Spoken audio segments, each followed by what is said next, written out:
There are moments in the dark when the world seems to pause and hold its breath, and it is in one of those moments that Enoch stepped out of the known and into a silence that was not empty but full of waiting. You can almost feel the hush, the kind that presses softly against the ears even when the highway hums beneath your tires or your hands are busy with 1,000 small tasks. The first thing he remembered was light that did not come from a sun, a light that made the very idea of shadow strange and old-fashioned. It was an illumination that carried shape and pattern as if the light itself were a language trying to be read. Subscribe and tell us in the comments if you've ever felt a moment like that silence, when everything stops and it feels like something greater is waiting for you. From that light emerged the tablets, not clumsy slabs of stone but smooth plains like the surface of a still sea, each one edged in a faint, burnished glow. They floated before him with a gravity that had nothing to do with falling, and each tablet seemed to breathe in time with his own heart. Enoch knew, without a learned word, that these were the celestial tablets, things of record, measure, law, and memory, written by a hand that had long ceased to be human. The sight of them made him aware of a vast ledger of existence, with pages that unrolled like horizons. He moved closer and discovered that each tablet held not only marks but motion, symbols arranged in slow, deliberate choreography, aligning and rearranging as if to demonstrate relationships rather than merely state facts. The marks glowed in colors the earth could not name, and they thrummed with the music of ordering. To watch them was to see reason being made visible, to watch was to feel the steady, patient pulse of what keeps worlds in their places. Enoch's first sensation was humility, followed quickly by a fierce curiosity that warmed his blood like a new fire. The voice that spoke to him was not a sound so much as a being of attention descending, a presence that invited rather than commanded. It informed him, gently and clearly, that these tablets contained the laws of the cosmos, rules not of arbitrary decree but of the deep grammar by which being coheres. The laws were practical and poetic at once. They governed stars and seasons, the arc of a river, the mind of a man, and the orbit of a thought. Enoch felt, for a moment, like a child who has been handed the key to a house of riddles. He learned first that the cosmos is not a random scatter of things but a lattice of correspondences, each element reflecting another in a network that is elegant and immensely patient. Every movement above had its echo below, and every whisper in the soil answered the wind. The tablets taught him to see patterns as kinship rather than coincidence, to read a constellation as one would read a map of human longing. What looked like separation was instead choreography, what seemed like chaos was choreography still, and the dancers simply wore masks he had not yet learned to lift. Enoch realized the laws were not static edicts but living instructions, like a grammar that allows language to be spoken anew in every tongue. They were simultaneously constraint and possibility, limits that shape and therefore free the performance of reality. The tablets unfolded models of cycles, times of rising and resting, seasons of revelation and concealment, that guaranteed renewal while preserving identity. Understanding them felt like learning to breathe in a new atmosphere, an atmosphere where meaning itself had density and weight. There was a particular tablet, larger than the rest, which drew him as if by an invisible cord.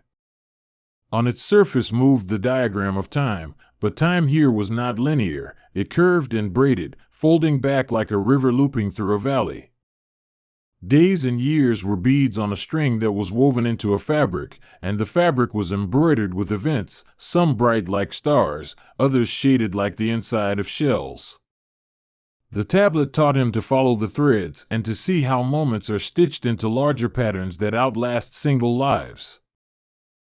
Enoch was shown how cycles nested, the short breath of a storm within the long breathing of a mountain range, the single life of an oak within the century of a forest, the flash of human decision inside the slow drift of cultural memory. Each cycle was a vessel that held particular rules and tempos, some required firmness, others patience. The tablets did not moralize but described competence, how to live within a cycle, how to align one's action with the tempo of the thing one serves.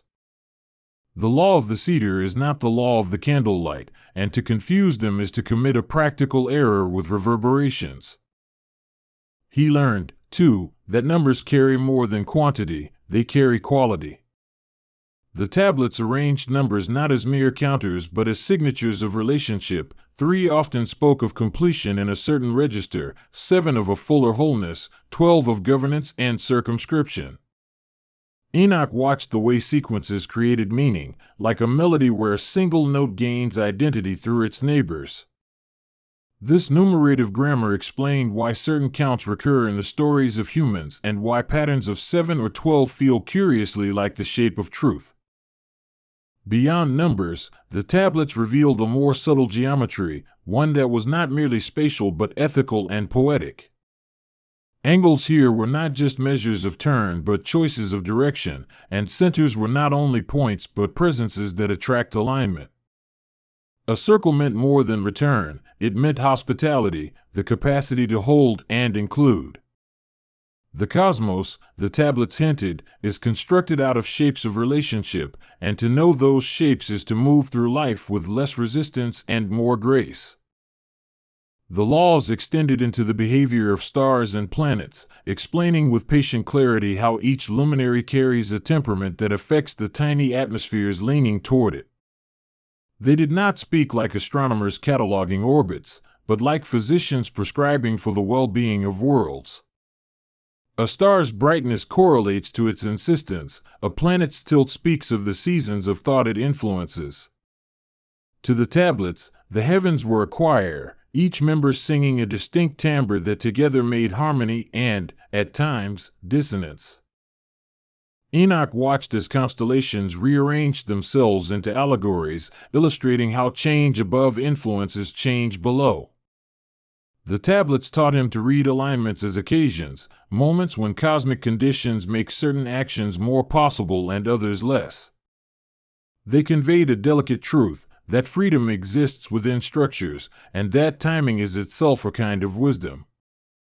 Thus, to act was to choose a moment as well as to choose a deed, and choosing without awareness of moment invites unintended consequence.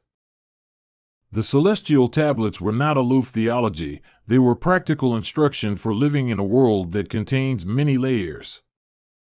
They offered rules for weather and tides, and for the invisible tides of human hearts. They detailed when to sow and when to hold, when to speak and when silence would do the work. What they proposed was a way to cultivate attention, to align intention with the larger motions that carry communities and their descendants. One tablet was devoted entirely to the law of names, a subject Enoch had not expected to find so central. Names, it explained, are not mere labels but handles of moral and spiritual leverage. To speak a true name is to summon a presence and to recognize it into being. The tablets taught protocols for naming, when to name, how to guard names, and the delicate ethics of erasure. Enoch learned that the misuse of names fractures the web of shared reality, while their careful keeping reinforces trust across generations. A companion tablet unfolded the economy of vows and promises, making clear that speech binds more than mouth to ear, it binds actors to time itself. The tablets showed how making a promise creates a trajectory that pulls future actions into alignment, and how breaking it loosens the thread, creating fray and noise. These laws were practical, they offered rituals to repair vows and to reweave trust when it was torn. Enoch felt the gravity of such knowledge as if he had been taught the architecture of loyalty. The celestial instruction extended into the realm of memory, a domain the tablets treated with almost maternal care. Memory, the tablets declared, is not a passive archive but an active gardener. It prunes, it nourishes, it saves seeds for seasons yet to come. They showed Enoch methods to cultivate faithful memory, to hold facts without ossifying them into idle, to create cultural memory that is adaptive and just. Memory could be abused, the tablets warned, to entrench power, or to sanctify pain, and they offered counter-practices for healing remembrance. As he absorbed these teachings, Enoch encountered a tablet that spoke through story rather than formula, a scroll of parable that used images to teach a law too delicate for argument. It told of a river that wanted to be a sea and of a mountain that longed to be wind, and through these fables it taught the law of place. Each being, the parables insisted, thrives when it finds its due role in the whole. Longing is noble but must be oriented, otherwise it becomes hunger that eats the house. Enoch listened, recognizing in the tales reflections of his own small rarefied longings. The tablets did not shy away from the problem of suffering. They articulated a law of pain that is complex and compassionate, not a simple cruelty under the guise of justice, but a process where pain sometimes clears and sometimes scars. Some sufferings the tablets classified as corrective, meant to redirect, to wake, or to refine. Others they regarded as consequence, arising from the severing of social and moral bonds. There was also acknowledgement of mysterious suffering that eludes human categories, and for that the tablets offered ritual and solidarity rather than tidy explanation. Enoch felt the weight of moral law as something that shaped community and not simply conscience. The tablets detailed ways in which institutions and families maintain balance through shared practices, ways of apology, restitution, public accountability, forgiveness, and reinstatement. Law was shown as a living craft, an ongoing practice of mending and safeguarding rather than impersonal punishment. The vision was humane, it assumed fallibility and provided mechanisms for repair, thus binding the individual into a moral ecology. The celestial tablets addressed governance by teaching distinction between authority that nurtures and authority that dominates. They drew fine lines that separated leadership grounded in service from leadership grounded in appetite. These were not theological distinctions alone, but pragmatic ones with consequences measurable in social cohesion. Enoch saw diagrams of governance like gardens of differing shapes, each requiring certain hands and attentions to flourish. The lesson was persistent. Structures that allow regenerative circulation of power produce longevity, while those that ossify inevitably calcify into crisis. As he moved through the tablets, Enoch found a sustained meditation on justice that refused to be one-dimensional.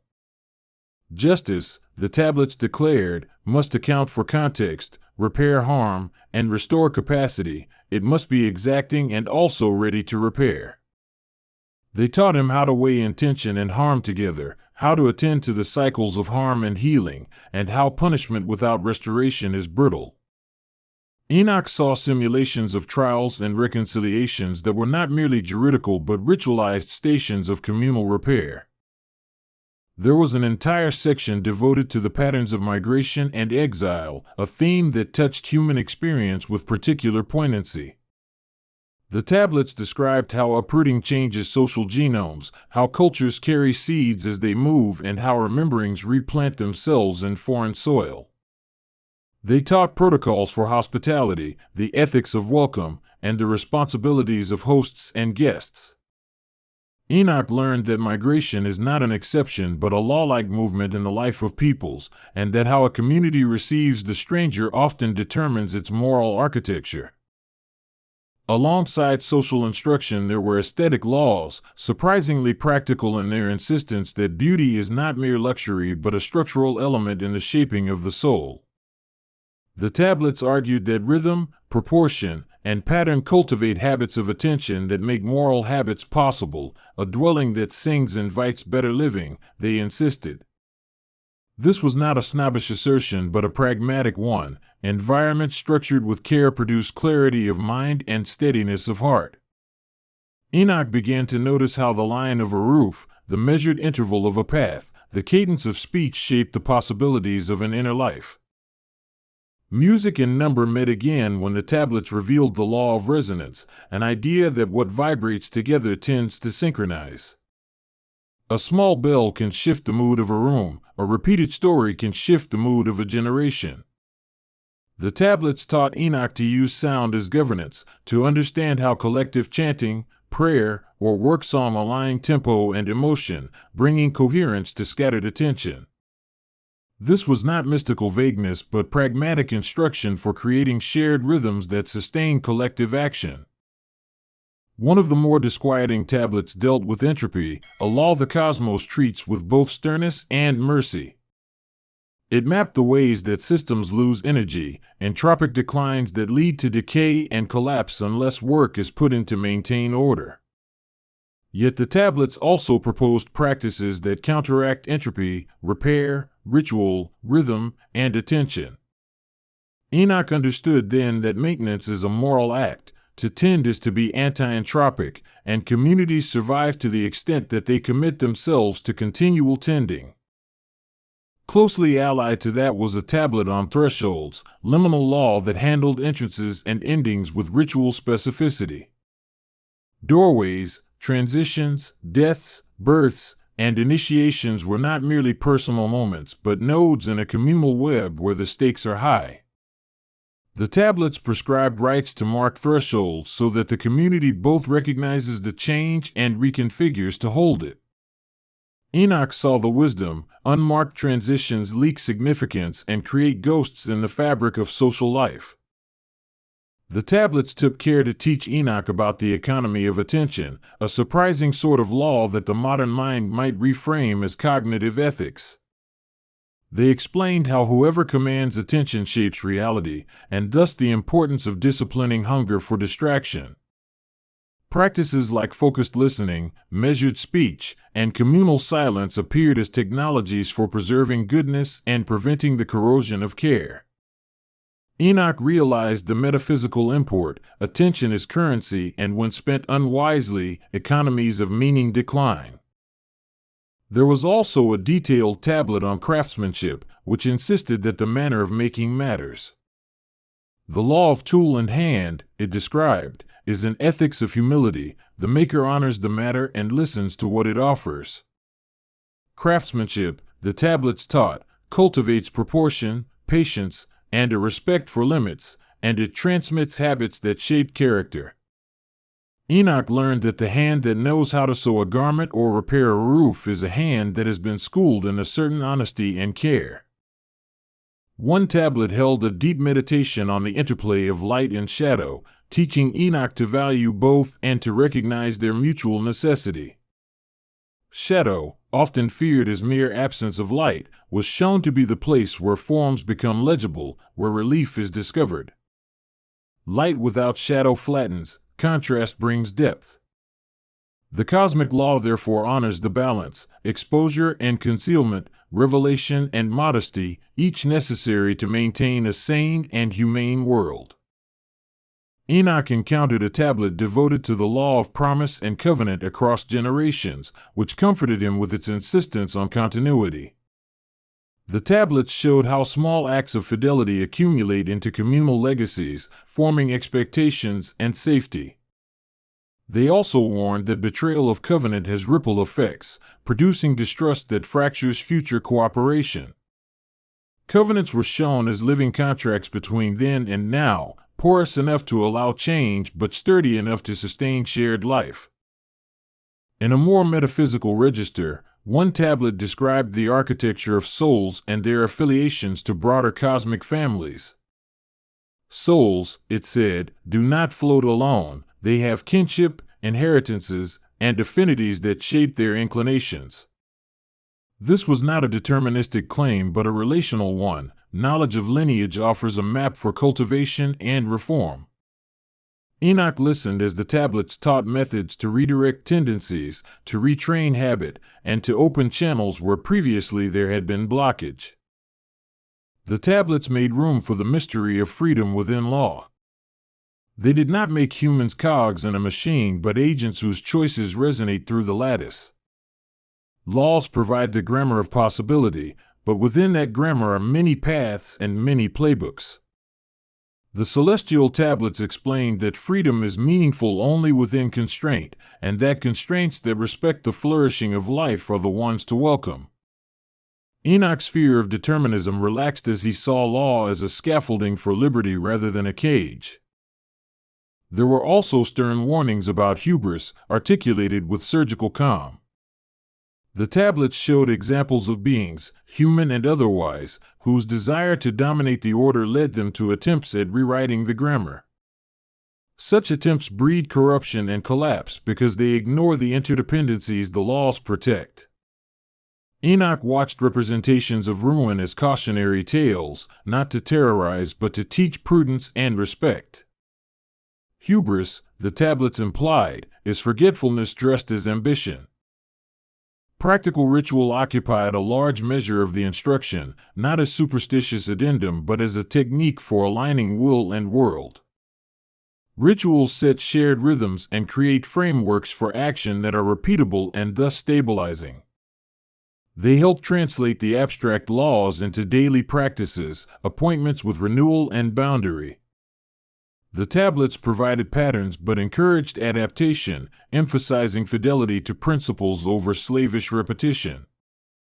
The celestial tablets did not neglect language and rhetoric, demonstrating how speech can either clarify or confuse the weave of intent.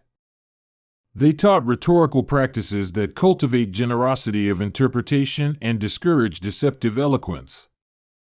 Enoch was instructed to listen for sincerity and to craft speech that honors the truth while giving space for error and repair. Words, thus disciplined, become instruments of solidarity rather than weapons of fracture. One of the subtler tablets offered an ethic of curiosity, urging a cultivation of wonder that is rigorous rather than naive. Curiosity, the tablet taught, must be married to humility and to the hard work of learning. Free-floating curiosity without discipline can be destructive. The law recommended methods for inquiry, careful observation, patient testing, and communal critique that transform curiosity into a civic practice. Enoch felt the relief of a curiosity that had finally been put to noble use. The celestial tablets also contained manuals on mourning, structured methods for bearing loss that prevent grief from calcifying into bitterness. They prescribed communal rites, rhythms of speech and work, and memorial practices that help the living to reestablish life after great ruptures. Mourning was treated as a necessary labor that, when done well, produces a changed but durable continuity. Enoch found these instructions tender and practical, offering concrete paths through the wilderness of sorrow. There was an entire set of teachings on reconciliation, organized with a craftsman's care. The tablets laid out stages for repair, methods to acknowledge harm, ways to compensate, and practices for restoring trust. The emphasis was on restoring capacity to love and to collaborate. Processes were designed not to punish but to reestablish shared life. Enoch watched the models unfold like scaffoldings, each layer intended to ensure that return to community was credible and sustainable. Ethics of resource use formed a significant, almost prophetic, portion of the tablets. They taught respect for limits, stewardly imagination, and the idea that abundance must be stewarded across generations. The tablets described economies that factor in renewal, surpluses stored for lean seasons, and debts that are honored to prevent cascading failure. Enoch noticed a chorus running through these sections: the cosmos thrives when its people become gardeners rather than mere harvesters. As his study deepened, Enoch encountered teachings on friendship and alliance, placed not as sentimental notes but as strategic elements of durable human life. Friendship was described as a technology for resilience. Alliances are the social immune system. The tablets instructed on how to cultivate faithful friends, how to repair ruptures in intimate ties, and how to build circles that can withstand shock. Enoch felt a quiet comfort in these laws, recognizing them as the sinew of lasting communities. A delicate and surprising tablet taught the law of smallness, the virtue of modest acts that shape destiny because they are numerous and consistent.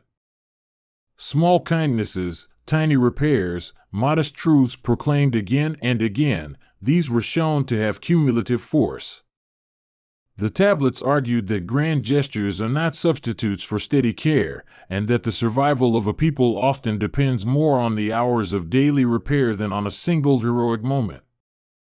Enoch began to measure his days differently, valuing the small acts that compound into habit. There was also a long meditation on the ethics of memory in the public square, on how a community chooses what to remember publicly and how that shaping determines identity. The tablets offered practices for creating responsible public memory that includes pain and celebrates courage, while guarding against mythologizing injury as an excuse for perpetual conflict. Enoch saw models of memorial architecture that invited collective reflection and repair rather than triumphalism. Memory, managed well, became a resource for moral growth rather than a weapon. One of the tablets focused on the interplay of scarcity and creativity, demonstrating how constraints can be engines of invention when rightly respected.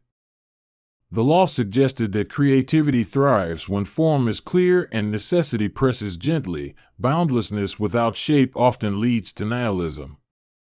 Enoch listened as the tablets described workshops that cultivate resourcefulness, teaching techniques to repurpose and recompose. In those lessons, he heard a summons to be inventive without being reckless. There were also teachings on humility that read like medicine for pride. Humility, the tablets insisted, is not self-abasement but an accurate assessment of one's place in a network of dependencies. The law encouraged practices that cultivate realistic self-knowledge, gratitude, and a willingness to take counsel. Enoch felt his own arrogance peel away as he absorbed these instructions and began to appreciate humility's practical power. Some tablets seemed to hold whole mythic cartographies, narratives that knitted the pragmatic laws into a grander story of origin and telos. These myths did not replace the laws but animated them, offering models and exemplars that made the rules live in imagining. They taught that narrative is a technology of embodiment. Story shapes habit and commitment in ways that due logic alone cannot. Enoch learned to tell those stories and to use them as carriers of law to future gatherings. A particularly intimate tablet addressed the law of tenderness, an ethic for how one creature meets another in vulnerability. It described tenderness as a craft, a discipline that watches for openings, that reduces harm and fosters trust. The tablets counseled specific practices, how to listen in grief, how to touch a wound with restraint, that strengthen bonds rather than shattering them. Enoch felt, with a physical ache, the human need for tenderness and the cosmic sanction for cultivating it. There were also tablet forms that read like instruction manuals on leadership transition, detailed protocols for handing power without rupture. They emphasized mentorship, apprenticeships, and overlapping authority so that knowledge is transferred gently rather than seized. The law understood that abrupt transitions invite predators while patient transitions preserve institutional memory and moral continuity. Enoch felt the seriousness of preparing successors as if he had been taught to pass on a living flame with both reverence and technique. Matters of law and equity received a blend of the exact and the narrative, showing how legal forms thrive when they are embedded in a culture that values restitution and learning. The tablets taught ways to balance proportionality and mercy, to distinguish criminality from poverty, and to craft remedies that restore capability. Their approach resisted simple formulae, favoring contextual wisdom and structured deliberation. Enoch saw in their models a humane jurisprudence, one that aimed to stabilize communities rather than to atomize them. The celestial tablets also contained a detailed section on the ethics of knowledge, how knowledge is acquired, tested, shared, and hoarded. The law praised open inquiry balanced against stewardship, warning against the hoarding of knowledge as a form of control. The tablets recommended methods for communal verification, peer testimony, and accountability, thereby creating a public epistemology that resists both arrogance and gullibility. Enoch learned that truth is not merely discovered but cultivated in community. There were instructive pages on the rites of apology and forgiveness, described with precise steps and spiritual care. The tablets taught how to make apologies that actually alleviate harm, how to accept apologies without erasing the need for reparation, and how to rebuild trust through consistent action. They warned against performative redemption and encouraged practices that restore credibility through labor and time. Enoch found these rituals practical and hard-edged. They demanded humility and patience in equal measure. A large portion of the tablets discussed nature not as resource but as holder of rights and rhythms that must be honored for mutual flourishing. They taught principles of reciprocity, what to take and what to leave, how to give back to preserve sources of life. These were ecological laws before ecology was a word, precise in their insight that human flourishing depends upon fidelity to non-human life. Enoch took in visions of river burdens and mountain pacts, old agreements between human communities and the living places they inhabit.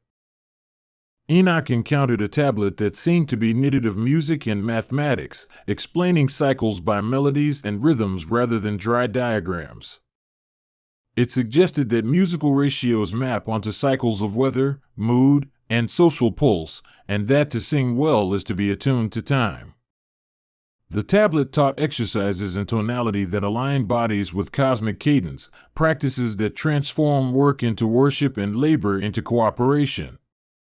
Enoch recognized here a route to embodied law, rituals that shape muscles as much as minds. There was guidance for dealing with error and failure that was robust and practical, refusing both stoic suppression and indulgent excuse.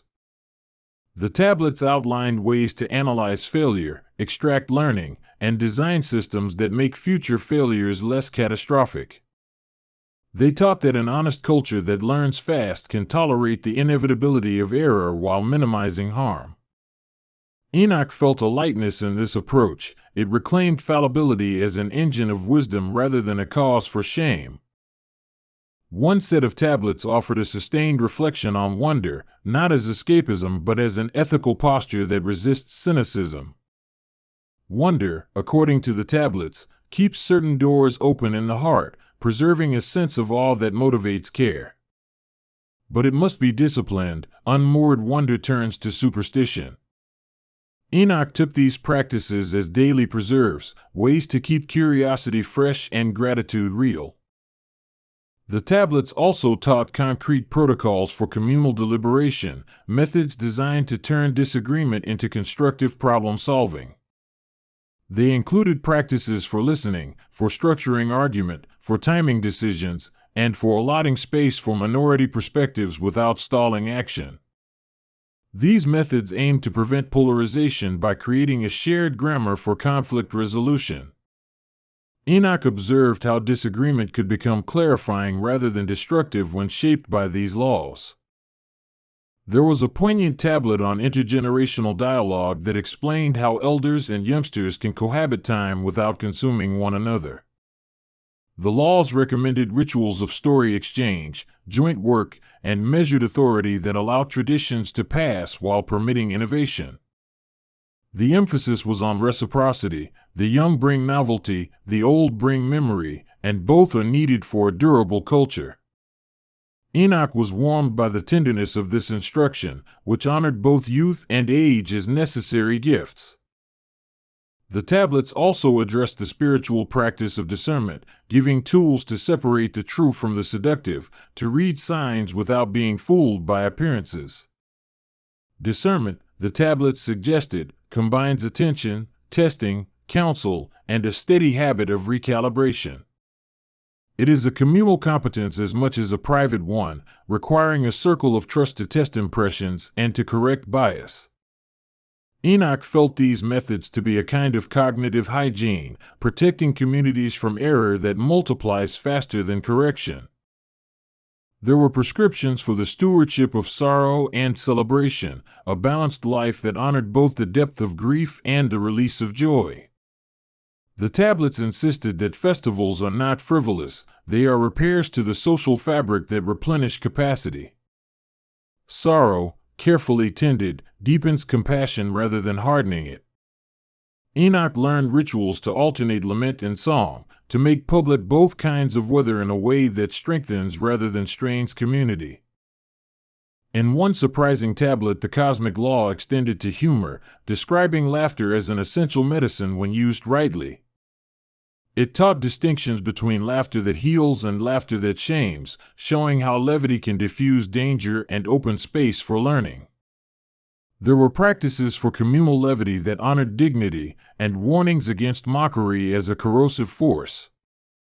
Enoch learned to appreciate humor as a regulated, constructive element in the life of people.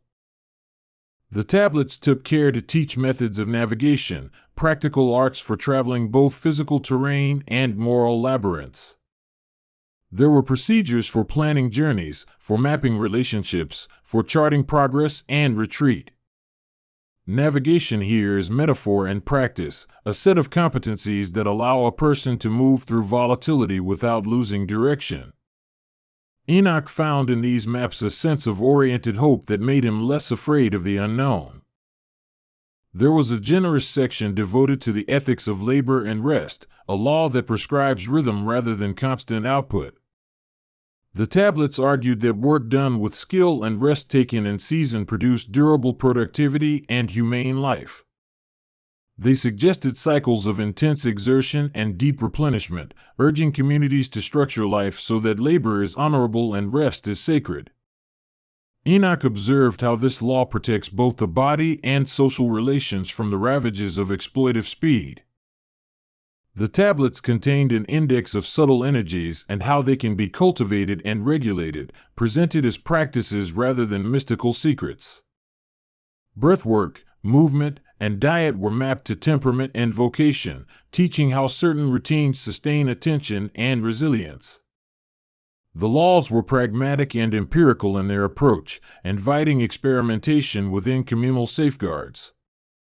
Enoch felt his own physiology come into conversation with wisdom that had the calmness of practiced things.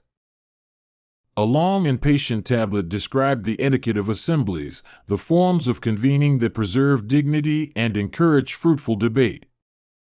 It taught how to prepare spaces, how to begin and end gatherings, and how to divide attention so that all are heard and no voice dominates destructively.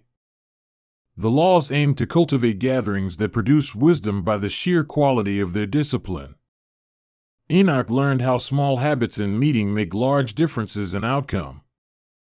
One tablet, both tender and austere, addressed the care of children and the shaping of habit from earliest life. It argued that childhood is an education in form, where small rites and consistent expectations build character. The tablet presented practical pedagogies that blend attention, boundary, and encouragement to cultivate resilience and curiosity. Enoch felt the deep moral seriousness of child-rearing as a central law of communal survival. The celestial tablets did not ignore the realm of aesthetics in public design, suggesting principles for towns and villages that allow both flourishing and beauty. Streets, squares, markets, and homes were described as moral technologies that either facilitate or hinder the life of residents. The tablets taught simple rules, scale, access, variety, and commonness that make places habitable and humane. Enoch began to visualize cities not as machines but as organisms that respond to care. They also delved into the ethics of storytelling, instructing how narratives shape identity and how to curate stories that heal. The tablets warned against stories that encourage hatred or false pride and recommended narratives that foster empathy and responsibility. Enoch learned to retell history with honesty, balancing pride and shame, and to craft future-facing mythologies that invite collaboration rather than division. Stories, when responsibly told, became instruments of social cohesion rather than weapons of fracture. Stories can heal or break the world, and we all hold that power. Subscribe and tell us in the comments whether you believe stories should remind us of who we've been or help us become something better. A substantial tablet set out the law of ceremony, showing how public rites mark time and orient people toward shared ends. Ceremony, it taught, is a communal calibration device. It pauses life to reaffirm commitments and to redistribute attention toward what matters. The tablets offered adaptable liturgies for seasons, crises, and celebrations that thread individuals into larger purposes. Enoch felt those rhythms like a spine, holding together disparate parts of communal existence. The tablets provided instruction for agriculture not only as a technique of production but as a moral relationship with the land. They detailed crop rotation, fallow times, and communal sharing of surplus, all presented as ways to respect the gifts of soil. Farming practices were interwoven with rites of gratitude, reminding people that produce is a communal blessing rather than a private trophy. Enoch saw in those rituals a humility toward provision that kept hunger from becoming a tyranny. One tablet taught the subtle art of apology and how to restore honor without humiliating either party, insisting that reparation requires both recognition and restitution. The laws provided ceremonies for both individual and collective acts of contrition, emphasizing accountability and the restoration of dignity. Enoch learned that a good apology is a craft that repairs the future by facing the past, a delicate but powerful technique of communal restoration. The celestial tablets paid careful attention to the duties of neighbors and neighborhoods, framing local responsibility as a bedrock law. Neighbors, it declared, are the micro-institutions of social life. Their practices either distribute care or allow its failure. The tablets provided protocols for mutual aid, conflict resolution, and shared maintenance of common goods. Enoch realized the daily practices of neighborhood life are the slow engineering of trust. In the quiet hours of his apprenticeship, Enoch came upon a tablet that taught the art of listening to the world itself, the ability to read weather, animal movement, and the moods of places. This listening is not passive observation but active translation, noticing small changes and interpreting them as signs. The tablet trained him in patience and attention, teaching that the world tells us what it needs if we are slow enough to hear. Enoch practiced these disciplines until his senses felt extended beyond his body. There was also a technical-looking tablet on calendars and festivals, explaining how communal time structures the possibility of continuity. Calendars, it argued, are moral machines. What you mark repeats itself in culture. Festivals distribute joy and reinforce shared memory, while calendars create a scaffold that resists the tyranny of immediate desire. Enoch learned the importance of ritual time as an antidote to the flattening of life into mere productivity. A deeply humane tablet dealt with the management of scarcity in times of crisis, offering protocols for triage that honor human dignity. It prescribed prioritization guided by need and contribution, refusing both panic and cruelty. Enoch was taught how to design systems that prevent the hoarding of life-giving resources and how to create mutual aid networks that scale an emergency. These laws felt urgent and pragmatic, and Enoch took them into his chest as a kind of toolkit for hard times. Love and desire received a frank and nuanced treatment, the tablets making a distinction between appetite and covenantal affection. They taught how romantic and erotic energies can be integrated into stable social fabrics through norms of consent, reciprocity, and care. The laws did not moralize away desire but recommended practices to guide it toward flourishing rather than destruction. Enoch felt the complex modesty of these instructions as they named both longing and restraint. There were also tablets on the aesthetics of the home, the moral significance of daily order, and the ways small domestic practices shape character. Cleanliness, hospitality, shared meals, and rituals of greeting were all shown as moral technologies that cultivate patience and attention. The tablets elevated the ordinary acts of homemaking into practices that sustain societies across generations. Enoch found these instructions strangely dignifying, assigning deep significance to the daily acts of care. The celestial tablets included an extended meditation on courage, distinguishing it from recklessness and from stoic suppression. Courage, they taught, is calibrated action in the face of cost. It is courage of principle, not bravado. The tablets offered exercises to cultivate courage incrementally so that it does not become vanity. Enoch felt encouraged. Bravery tempered by wisdom is far more potent than pure daring. They also treated the art of moderation with surprising depth, arguing that excess at either pole destroys the possibility of stable life. Moderation was shown as a skill of balancing competing goods, making small trades that preserve the whole. The tablets taught practical rules for moderation in food, speech, work, and desire, framing them not as ascetic punishments but as methods of freedom. Enoch learned that moderation expands possibilities by preventing ruin.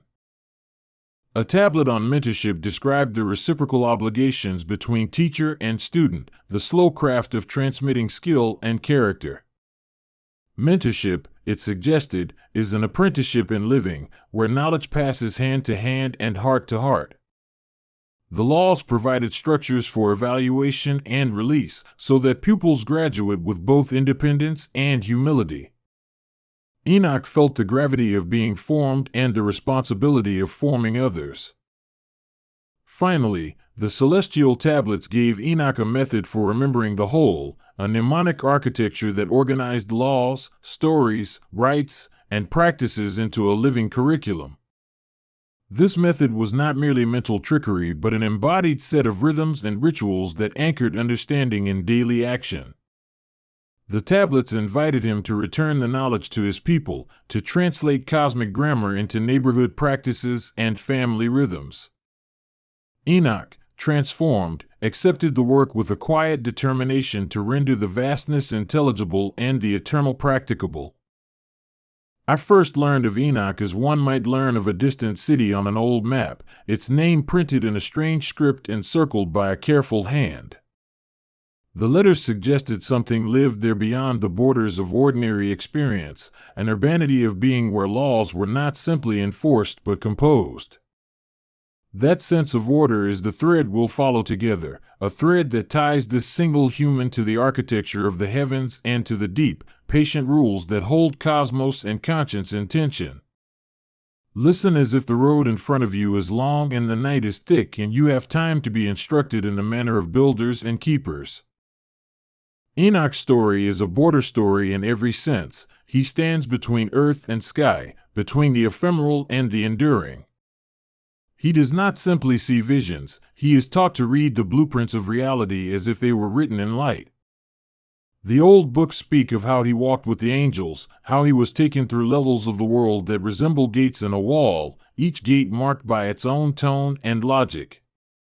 That movement upward models how we move through understanding, one precise law encountered, then another, until what seemed like disorder reveals itself as a layered system of governance. To call the heavens 7 is to offer a shape to mystery, a number that recurs in story, ritual, and geometry. 7 is neither arbitrary nor merely symbolic. It functions in this account like tiers in an archive, each tier cataloging a particular set of functions. The lowest heavens are close enough to earth for weather and seasons to be their concern, while the highest are concerned with fate, with the measure of souls and the immutable patterns that outlast empires. Enoch's ascent is therefore a tour of specialization. Each level is an office, each level an artisan, and each level a law manifested. Imagine approaching the first heaven as you would approach a workshop of wind and brief light. Here the winds are not capricious spirits but technicians with instruments who attend to breath, rain, and the immediate clockwork of climate. The watchers here measure moisture like a ledger keeper measures accounts. They balance currents so that rivers will remember their beds. Enoch learned to listen for the subtle signature of these laws, the way a trained ear hears the difference between a struck string and the overtone that follows. Above the first heaven, the second is a place of luminaries, where the motion of stars is translated into pattern and policy. In this tier, the positions of the sun and moon are not merely astronomical facts, they are decrees. Their rhythms are the contracts between day and night, lawgivers that regulate crop and conscience. The angels here keep tablets and compasses, mapping circuits that determine tides and bays, the rise and fall of markets and moods tied to the lunar mood. Enoch watches them trace these cycles, seeing in their diagrams a morality of rhythm, that steadiness is itself a kind of justice. The third heaven feels like a library whose shelves are arranged by consequence rather than alphabet. Names, events, promises, and punishments are sorted with an exactness that would make a human archivist weep with envy. Here the threads of human history are woven into tapestries that the angelic librarians unfurl to show how a single choice ripples outward. Enoch learns that memory in the cosmos is not passive, it is active jurisprudence, where recollection enforces precedent and precedent guides mercy. At the midpoint, the fourth heaven reveals a court and workshop fused into one. There are adjudicators who weigh examples against principles, but there are also mechanics who shape outcomes with tools that are metaphor and matter at once. This is the heaven where cause and effect are married ceremoniously, where the architects of order adjust knobs that affect seasons of plenty and famine alike. Enoch is instructed here on a principle that repeats: laws are not only prohibitions, they are also instruments of provision, channels that make possible the flourishing of life. The fifth heaven seems to be where the moral equations become visible as geometry, where courage, patience, envy, and love are dimensionalized into angles and arcs. Here one can see how courage bends toward sacrifice, how patience creates the slow arc of endurance, how envy twists into a narrow curvature that destabilizes communities. The beings who dwell here test the resilience of virtues and measure the stress points of societies. Enoch learns to see sin and grace as structural problems and structural remedies, and he begins to understand ethical governance as something like engineering. Climbing into the sixth heaven, Enoch finds himself in a vault of laws that govern destiny and continuity. Time here is not a single arrow but a lattice of threads, each thread a life, each life knotting with others at predictable intersections. The angels of this realm are not so much arbiters as system administrators, watching for frays and reinforcing nodes where necessary. Enoch perceives astonishing balances, where free will weaves through the lattice and yet cannot entirely undo the pattern woven by prior choices and ancestral debts. At the summit, the seventh heaven opens like the interior of a clock whose face is the light itself. This highest enclosure contains the principles that govern ordination, the very rules by which the other heavens themselves are constructed and maintained. Here the language of the cosmos is revealed as one of harmony, proportion, and relational law. The music of the spheres is not a metaphor but a notation. Enoch is permitted to hear that music is code, to translate tone into rule, and in doing so he becomes both student and carrier of laws that apply from axiom to enactment. Throughout his ascent, Enoch meets what the old texts call watchers and archons, beings who are not merely guardians but professionals of order. These figures are craftspersons, each with a specialty, from the calibrators of seasons to the keepers of moral accounting. They tend to the world with a blend of compassion and detachment, aware that strictness without care collapses system integrity, while care without clarity invites chaos. The balance they embody is a lesson Enoch carries back down, that stewardship requires a mind that calculates and a heart that holds. The idea of law in Enoch is thus not exclusively legal in the human sense, it is a multifaceted thing. It is aesthetic and arithmetic, ritual and rule, practical and poetic. Laws here play several roles at once. They describe, they bind, they facilitate, and they educate. Enoch learns that a true law is recognizable because it saves energy, it shortens the path between cause and effect, and in doing so it allows life to grow within predictable limits. As we follow Enoch, we see that the architects of cosmic order often speak in forms familiar to human experience, measurements, stories, and symbols. When an angel shows him a set of grooves carved in a silver plate, the grooves are equations and also genealogies. The ancients used story to teach the same regularities the angels taught by diagrams. Enoch carries these twin modes of explanation back to his kin, the blueprints written in light and the parables that make them humanly intelligible. One of the most arresting lessons Enoch receives is about names and naming. In these heavens, names are not arbitrary tags, but seals that define essence and function. To name a thing properly is to bind it into a network of relations, to recognize its rights and duties in cosmic terms.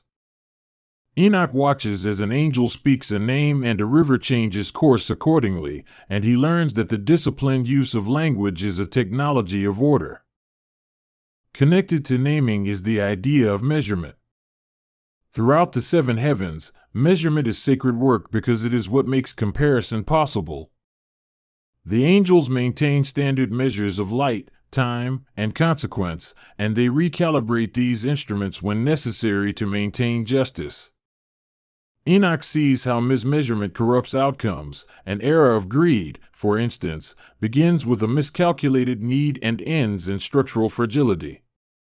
The lesson is practical. Precision in assessing needs and harms preserves the system. Linked to measurement is ritual, and ritual here performs a technical function rather than a merely devotional one.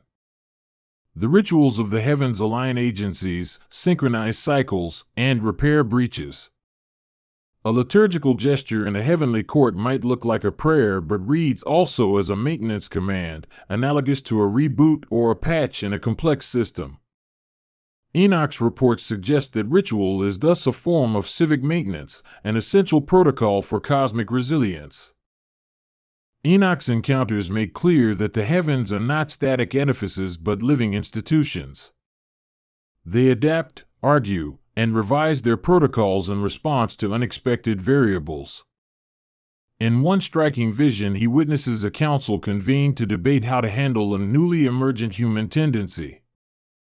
The debate is technical and merciful at once, as archangels balance the necessity of correction with the appetite for rehabilitation. The image is instructive. Even in realms that seem timeless, governance must be responsive.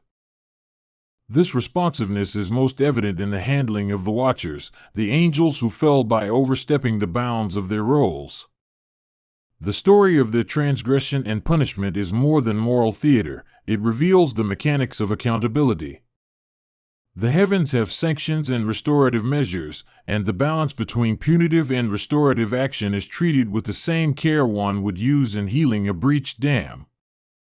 Enoch sees the consequences of hubris, and he is taught how to rebuild trust after rupture. A recurrent theme in Enoch is the interplay between macro and micro order. The same principles that govern the orbit of a planet also inform the unfolding of a person's character. The architects of order use scale-invariant laws, rules that repeat in patterns whether applied to a solar system or a household. Enoch learns that this recursion is the secret behind a cosmos that can be both predictable and infinitely varied. Small patterns repeat into grand designs.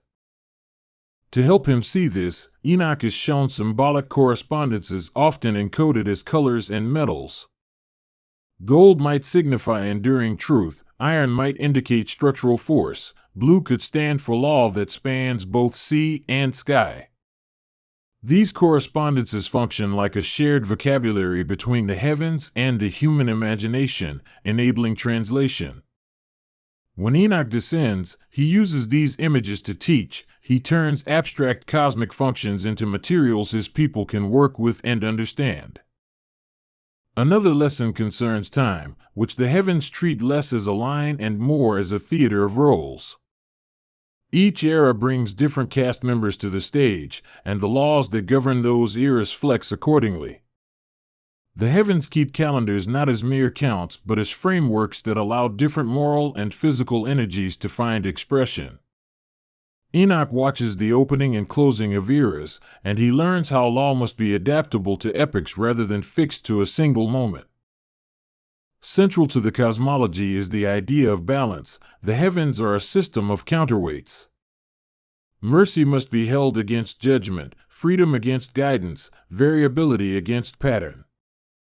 Enoch learns that imbalance in a single heaven sends ripples elsewhere, and excess of mercy can encourage chaos, and excess of judgment can bake the soil of the world. The architects work like gardeners pruning for health, teaching that the right combination of constraints and liberties allows life to flourish. Alongside balance is hierarchy, but not in a pejorative sense. There is a gradation of responsibility meant to distribute complexity. Lower heavens handle immediacy, higher heavens handle principle, and the highest articulates meta-laws that inform the rest. Enoch sees that authority flows more like delegation than domination, a kind of divine subsidiarity where each tier is empowered to perform what it can do best. The structure is elegant, avoiding the tyranny of a single centralized will while maintaining coherence. Another revelation Enoch learns is that information in the heavens is conserved. Nothing truly disappears, it is transformed, archived, and reallocated. Words spoken, deeds done, and choices made are all recorded and given potential future significance. That means the cosmos treats history as resource, a store of lessons and precedents that inform future adjudications.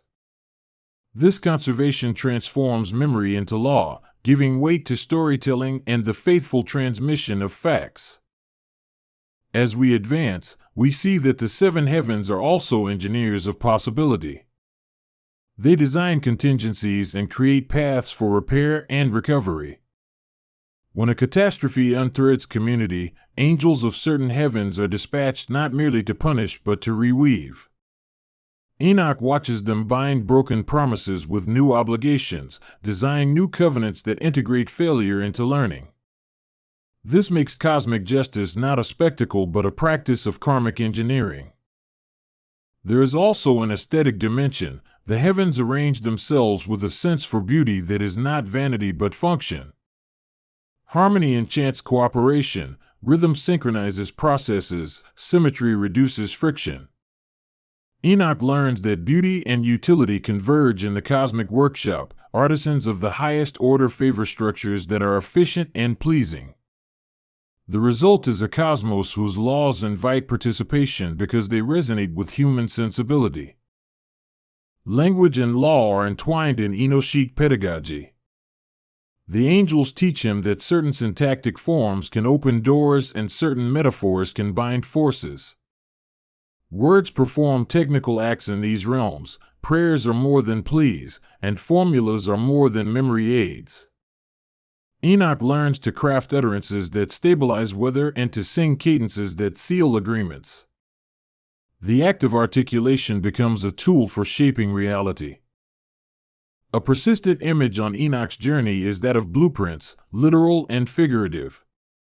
In one vision, he is shown a room full of scrolls and diagrams, each a plan for a facet of creation. There are charts for the flow of rivers, glyphs for the shaping of mountains, designs for the architectures of cities and the patterns of seasons.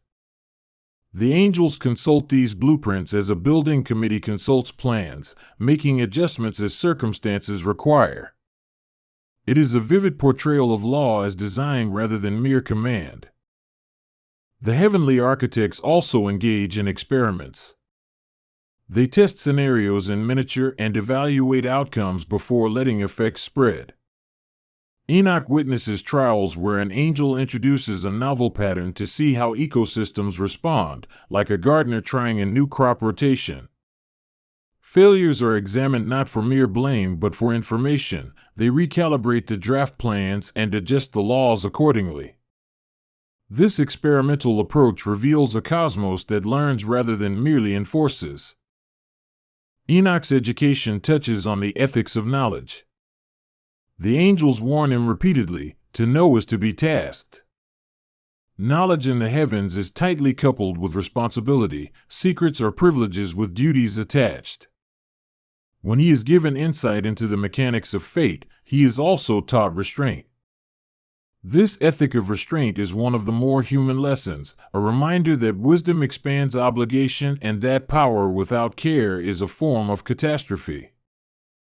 As he descends, Enoch experiences the difficulty of translation. Heavenly nuance resists easy expression in earthly language, and the attempt to convey laws that exist in layers can lead to distortion. Enoch confronts this problem by using stories, images, and symbols that approximate celestial structures. He chooses parable over technical diagram when addressing common folk and keeps the more precise maps for those trained to understand them. This choice highlights how communication itself is an instrument of order. A recurring motif is the interface between freedom and structure. The heavens do not eliminate freedom, they harness it. Laws are described as scaffolding that supports, not cages that imprison. Enoch learns that agency thrives when there are both constraints to provide orientation and spaces wide enough for initiative. The architects of order designed such scaffolding to be minimal yet sufficient, preventing collapse while allowing invention. Another striking theme is reciprocity. The heavens operate on a logic of mutuality. Duties beget protections, care begets provision, and the cosmos rewards stewardship with stability. This reciprocity extends across levels. Lower heavens that properly perform their functions gain allowances from higher ones, and vice versa. Enoch learns that the system is interdependent in such a way that selfishness deteriorates the whole, while mutual care amplifies resilience. Enoch is shown forms of adjudication that are subtle and restorative. Punishments are calibrated to the capacity for repair, and judgments are often accompanied by conditions for reintegration. The heavens prefer corrective processes that transform behavior and restore relationships because the goal is order that lasts. Enoch watches restorative court sessions and comes to see justice not as retribution but as structural repair work. Connected to mercy is the notion of grace as a design element. Grace, in the heavens, is not an arbitrary pardon but a reconfiguration of laws that allows new trajectories. An angel might issue grace by bending a rule to create an opening, but that bending itself follows a higher logic of long-term system health. Enoch perceives grace as a tool used with precision, not as caprice. It preserves dignity while reestablishing equilibrium. Knowledge in these heavens is distributed. No single angel contains everything. Instead, expertise is parceled out across specialists who must collaborate. This distributed intelligence is an architectural choice that prevents single points of failure. Enoch sees committees of angels hashing out complex issues, each contributing a piece of the puzzle. The model promotes deliberation and humility, showing that governance benefits from many minds. We also encounter what might be called the cosmology of risk. The heavens understand that introducing novelty risks destabilizing old certainties, yet novelty is required for adaptation. The architects therefore design with buffers and redundancies, creating fallback strands that have the capacity to absorb shocks. Enoch watches as they build redundancy into seasons, ecosystems, and even into patterns of moral formation, allowing systems to take hits and still recover. A subtle but pervasive lesson is that of proportionality. Punishment and reward are not absolute but scaled to the magnitude of the action. The heavens calculate consequences with care, ensuring that penalties do not exceed the harm and that rewards do not breed dependency. Enoch observes this principle applied even to cosmic phenomena. Storm intensity, for example, is modulated not only by cause but by a proportional logic that preserves balance in the wider network. The heavens teach about repair through narrative. When a community is wounded, the angels recommend restoring the events to restore identity and cohesion. Enoch learns that narrative is both diagnostic and therapeutic. Retelling an event with new emphasis can redistribute agency and reshape future choices. The architects thus use story as a tool of rehabilitative governance, reframing failures so communities can move forward without being trapped in shame. There is also a doctrine of limits, instructively modeled by the heavens. Each agent, whether celestial or human, has capacities beyond which they should not act. The Watchers teach this the hard way, and Enoch learns caution as a form of reverence. Respecting limits maintains systems from overreach and preserves the possibility of others flourishing. The heavens are merciful toward those who accept their limits and stern toward those who refuse them. Another important detail is the role of memory institutions. Beyond the third heaven library, there are archives that safeguard not only records but patterns for putting records into action. These archives are consulted to create policy, to legislate response, and to remember precedent. Enoch is trained to read these repositories and to use them to advise rulers on earth, bridging celestial memory with civic law and human polities. We should also consider the sensory language the angels employ. They speak in textures, colors, and tones because the laws often translate best to embodied senses. A decree might be imparted as a coolness that runs like a river through a room, a warmth that steadies an anxious heart. Enoch learns to interpret these sensory signs as legal language, attuning his perception to cues that are as much felt as thought. This multisensory legal language turns law into lived experience. The heavens are also designers of thresholds, places where one state becomes another. They mark transitions with ceremonies and signs so that crossing is not accidental. A child moving into responsibility, a city entering a season, and a soul approaching judgment all pass through thresholds that the angels manage. Enoch learns that thresholds facilitate orderly change by making transitions visible and intentional. Central to the celestial bureaucracy is the role of recorders and auditors who maintain the integrity of the files. They are precise, slow, and unstinting, treating each event as a node in a network. Enoch sees how audits uncover drift and how audits also confirm fidelity, and he learns to respect the humble craft of meticulous record-keeping. The auditors ensure that laws are applied consistently and that the allocation of consequence remains transparent across the heavens. Linked to audit is the idea of transparency. The heavens model a kind of radical accountability. Decisions can be traced back to principles, and the processes that govern outcomes are accessible to those with authority. Enoch witnesses debates that are open for others to inspect, and he recognizes that such transparency prevents corruption and fosters trust. The model holds a lesson for human institutions struggling with secrecy and hidden agendas. We must also dwell on the pedagogy of the heavens. Learning is continuous and mentored. Angels teach by practice and example rather than by abstract proclamation. Enoch becomes an apprentice, shadowing masters, taking on tasks under supervision until he proves capable. The heavenly apprenticeship is a form of institutional transmission designed to perpetuate competence across generations. Enoch's authority is thus earned, tested, and woven into an unbroken chain of custodianship. Enoch's visions include the laws of ecology as they are read in the heavens. There is a cosmic principle that every taking demands compensation, that extraction must be balanced by restoration. This ecological law is not punitive but practical. Systems collapse when extraction outruns replacement. Enoch returns with injunctions about stewardship, urging practices that mirror the heavenly calculus of giving back to the earth what one takes. A striking scene features the heavens managing synthetic problems, those created by the mixing of human intention and natural law.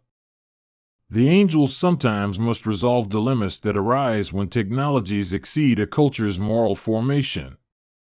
Enoch watches council convene to design constraints that will allow beneficial innovations without endangering creation. This anticipatory governance reads like a celestial ethics committee, foresight and cautious. The heavens show Enoch a network of sympathetic relationships that function like moral hydraulics.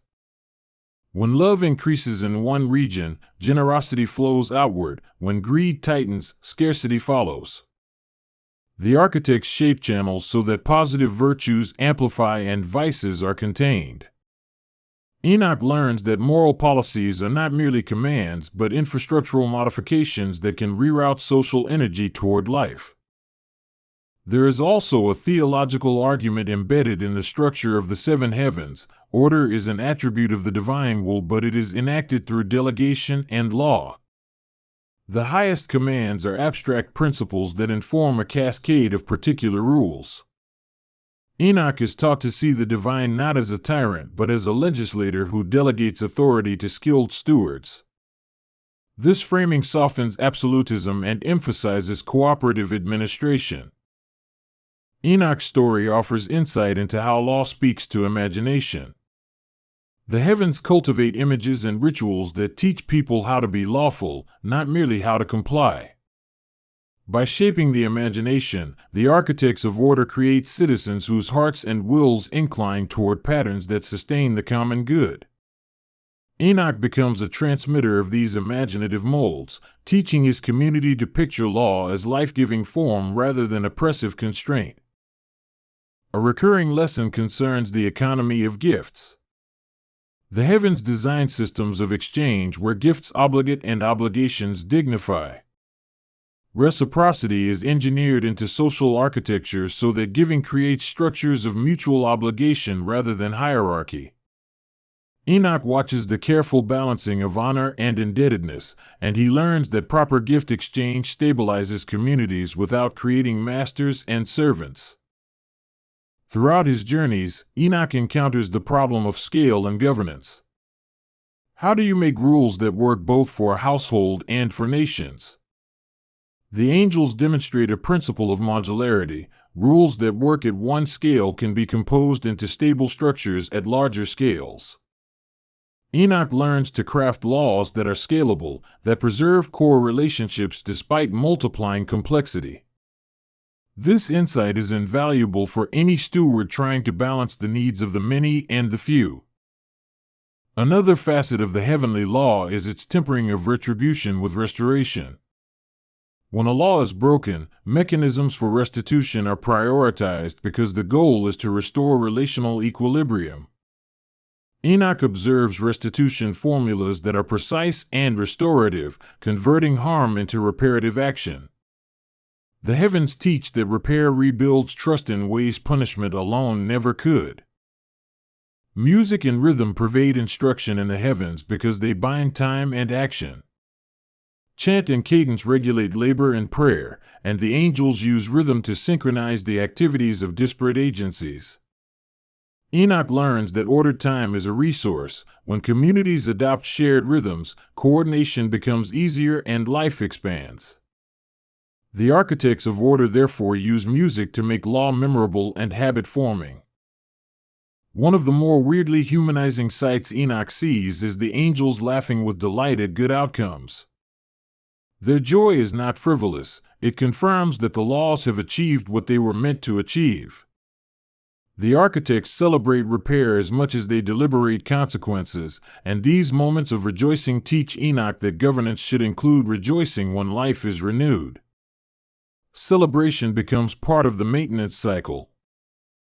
The heavens are also inventors of contingency plans that look suspiciously like policies for hope. They design pathways for redemption that account for human stubbornness and resilience. Enoch watches as contingency plans unfold, and he learns that hope in governance is not wishful thinking but structured possibility. The architects of order build ladders back into life for those who have fallen. Throughout, Enoch is apprenticed into the moral technology of calibration. The angels teach him to calibrate interventions so they fit the system context. Overcorrection is as dangerous as underreaction, and Enoch learns the craft of proportionate response. This practical wisdom translates down to ordinary human judgment. A careful, measured hand avoids catastrophe. As his journey continues, Enoch learns that secrecy has a place and so does openness. The heavens keep some matters concealed until the right moment because premature knowledge can cause harm. Simultaneously, they practice transparency to build trust and to prevent corruption. Enoch is taught discernment around disclosure, learning when revealing is an act of care and when silence is a protection. A subtle theological note emerges: law is portrayed as love translated into pattern. The architects of order are not distant managers but lovers of the cosmos who design rules to foster flourishing. Enoch perceives that the laws of the heavens are rooted in a benevolent aim, and this orientation gives them moral authority rather than mere coercive power. The model invites humans to see good governance as an expression of affection for the world. Enoch's return to Earth demonstrates the problem of implementation. How does one translate celestial law into human institutions that are contested and messy? His attempts are a study in the friction between principle and practice. He discovers that the slow work of building capacity, creating habits, and shaping imagination is more important than issuing decrees. The architects gave him the recipe, but he must teach others how to bake the bread. The final instruction Enoch receives before he is sent back down is a reminder that order requires patience. The heavens operate on rhythms that outlast a single lifetime, and the architects plan generations ahead. Enoch is told that stewardship is a vocation of endurance, of planting trees whose shade you may never sit under. This long view reframes politics as caretaking rather than victory. After he descends, Enoch teaches with humility and intensity, knowing that the laws of the heavens are not easily received. His people resist, reinterpret, and sometimes misapply what he offers, yet the seeds of order take root in unexpected places. Enoch's story becomes the story of institutional translation, the slow and often imperfect process by which celestial wisdom is domesticated in human social life. Even now, when we look at mundane systems, courts, markets, families, we can find echoes of the seven heavens. We can see architects at work, people who measure, calibrate, repair, and preserve. Enoch's narrative invites us to imagine our institutions as workshops for common flourishing rather than arenas of raw power. The image of the heavens offers a grammar for thinking about law as craft and care. Listening to these accounts, one comes to appreciate the interplay of awe and method in governance. The angels are awe-inspiring, yes, but they are also methodical and practical. Enoch shows that reverence for the transcendent can coexist with a commitment to evidence, precedent, and repair. The architects of order hold both wonder and rule in delicate balance. There is an invitation implicit in Enoch's teaching to become a steward in one's own sphere, to practice calibration, to favor restoration over retribution, to design laws that scale, and to tell stories that teach. The Seven Heavens model is not escapist, it is a handbook for responsible living within a world of interdependencies. Enoch's voice returns to us as instruction and as encouragement. Toward the conclusion of his wanderings, Enoch reflects on loneliness and companionship in governance. He sees that while laws require solitude for deliberation, they require community for legitimacy.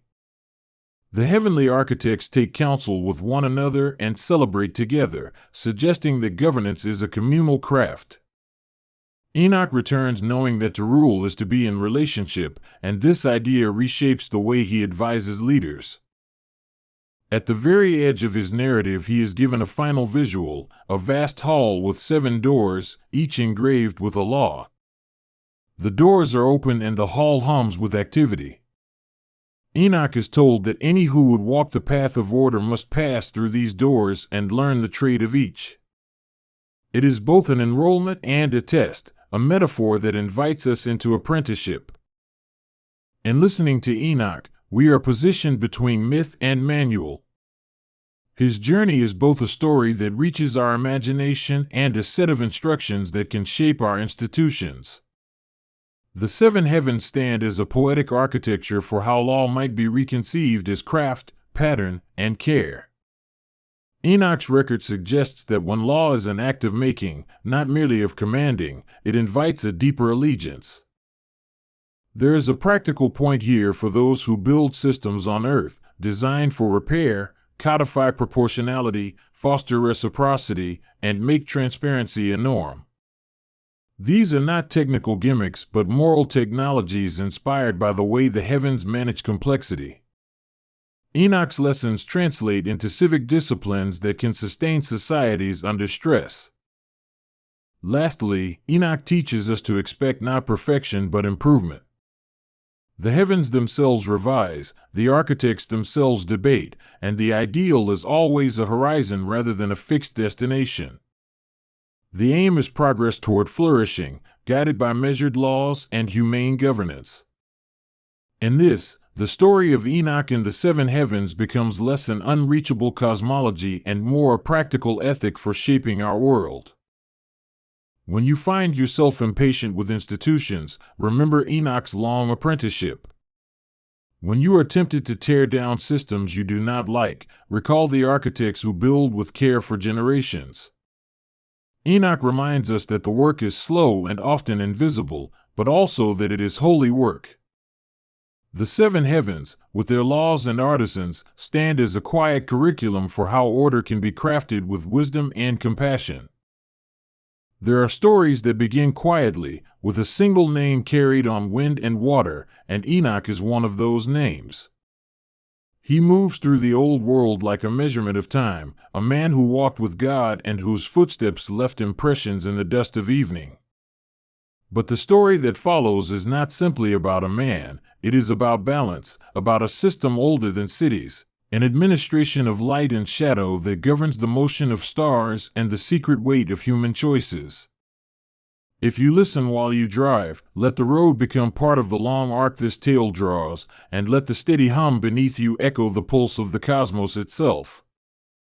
Enoch's journey begins when the ordinary world folds, when a horizon that seemed endless and familiar snaps into a higher geometry. He did not step into a place without rules, he entered a realm whose laws were strict, articulated, and written in patterns of sound and silence. These were not laws like ours, read in codes and argued in courts, but laws like rivers and seasons, inevitable, rhythmic, and precise. They were called by many names, but they acted always as the great equalizer, the mechanism by which light and shadow kept a kind of equilibrium. At the center of that balance stood the notion of judgment, not as a final hammer but as an instrument of harmonizing. Enoch learned that judgment was less an accusation than an alignment, less a punishment than a return to proportion. The cosmic judgment he witnessed had the calm inevitability of a tide. It rose, it covered, it revealed. It sorted not by spectacle but by measure, weighing luminous inclination against the dense gravity of secret faults. We imagine judgment as a scene of fire and thunder, but Enoch's account was quieter, almost musical. He described halls of glass where light refracted into statutes, where figures moved in ordained sequences, where the phrased balance of light and shadow took on the precision of a mathematic law and the tenderness of a parent's hand. It was in such places that decisions were not made arbitrarily but were derived from a deep ledger, a cosmic geometry that held the record of every action's ripple. The ledger was not only memory, it was the engine by which fairness was revived across distances and ages. To understand that engine, we must picture two forces in continuous exchange. There is light, which in this story carries clarity, intention, and growth, and there is shadow, which carries concealment, consequence, and the necessary counterweight to light's expansion. Light without shadow becomes blinding, and shadow without light becomes oppressive. The wisdom of the cosmos is in the dynamic between them. Enoch saw how the scales did not favor one over the other, but calibrated them so life could move without tearing at its seams. This calibration was enacted through laws, patterns that maintained the integrity of both the heavens and the human heart. Enoch's teacher in these matters was not a single figure but a chorus of presences, angelic beings who spoke in measures and archives, ancient luminaries who charted the stars, and the silent counsel of the one who presided over all. The angels taught him how to read the motions of the spheres as if they were script, how to discern when the shadow of a choice would grow and when it would disperse. They showed him instruments that measured by resonance, devices that gauged the degree of faith, the weight of betrayal, the tenor of repentance. These instruments were neither mechanical nor mystical in the way we often imagine. They were expressions of law, precise and impartial. In one vision, Enoch watched judgment as a vast courtroom of light, yet there was no spectator sport, no gavel struck for drama. Instead, each being's essence unfolded like a scroll, revealing patterns and not works of motive and consequence.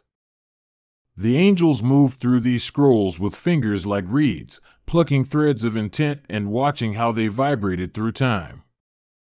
When a life sang true, the vibration matched the cosmic chord and returned sound to the source. When it deviated, the thread pulled taut, tumbled, or frayed, and judgment intervened to restore the pattern.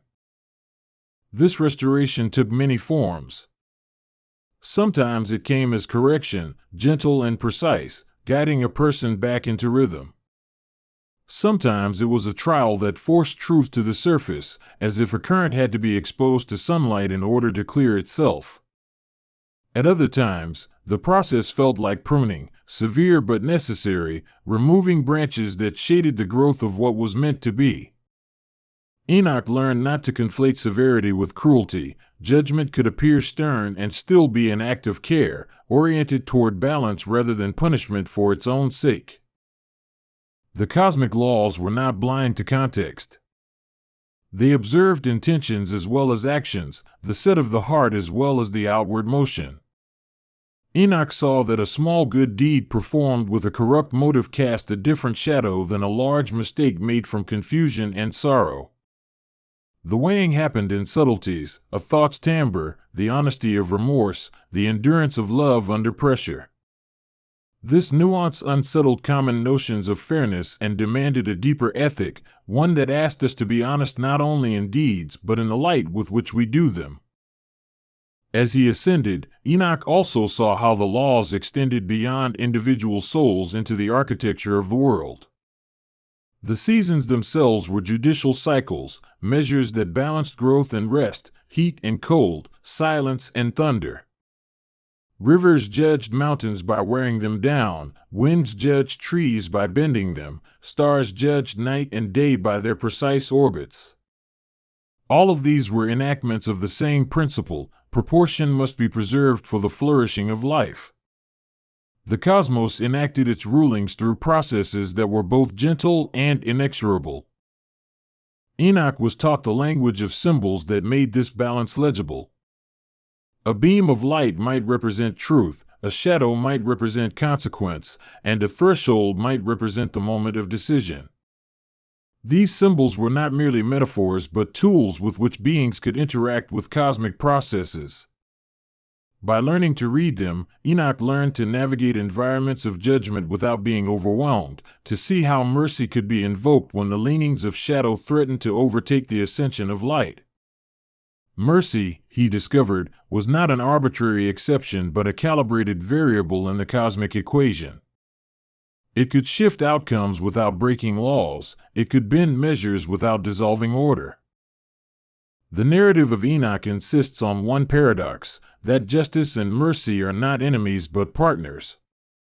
They are like two dancers who, when in step, create a pattern that reveals beauty and sustenance. Enoch was allowed to witness this dance at scales unimaginable to human minds, at the level of a leaf's turn toward sun, at the level of a people's shift toward compassion, at the level of the orbit of a forgotten comet adjusting by a hair's breadth. In each instance, correction and forgiveness traded places like breath, correcting direction while preserving continuity. The heart of cosmic judgment was thus a choreography toward right relationship. Yet balance also demanded accountability. The cosmic court did not erase consequences so that no learning could take place. It allowed the weight of actions to be felt so that beings might choose differently in the future. Enoch saw statutes that allowed time for remorse and repair, statutes that recognized the transformative power of suffering when it led away from harm. There was an artistry to this accountability, an awareness that the pressure of consequence, when calibrated, can temper character rather than merely crush it. The laws therefore provided graded responses, matching intensity to capacity and causality. Enoch's memory kept a scene where the heavens themselves convened to examine an episode of cosmic corruption. Angels had crossed boundaries and sown confusion among mortal hearts. The judgment was meticulous. These heavenly beings, who had once been bright and orderly, were shown as if under a surgeon's lamp, with every misalignment assessed. Some were reduced to silence, some were asked to atone through long labor, and some were stripped of privileges to teach humility. Enoch learned that transgression was met with tailored remedies, each designed to rebalance the scale rather than to simply annihilate the offender. That scene had a painful beauty. The fallen watchers did not simply vanish, their stories were recorded as lessons for those who remained. Enoch realized the cosmos preferred remediation over eradication when possible, because maintenance of order required the presence of memory. By holding the record of failure, the universe preserved an archive against repetition. The law, in that sense, was conservative. It conserved knowledge, consequence, and the possibility of future repair. This conservation was itself a kind of mercy. Enoch's observations extended inward as well as outward.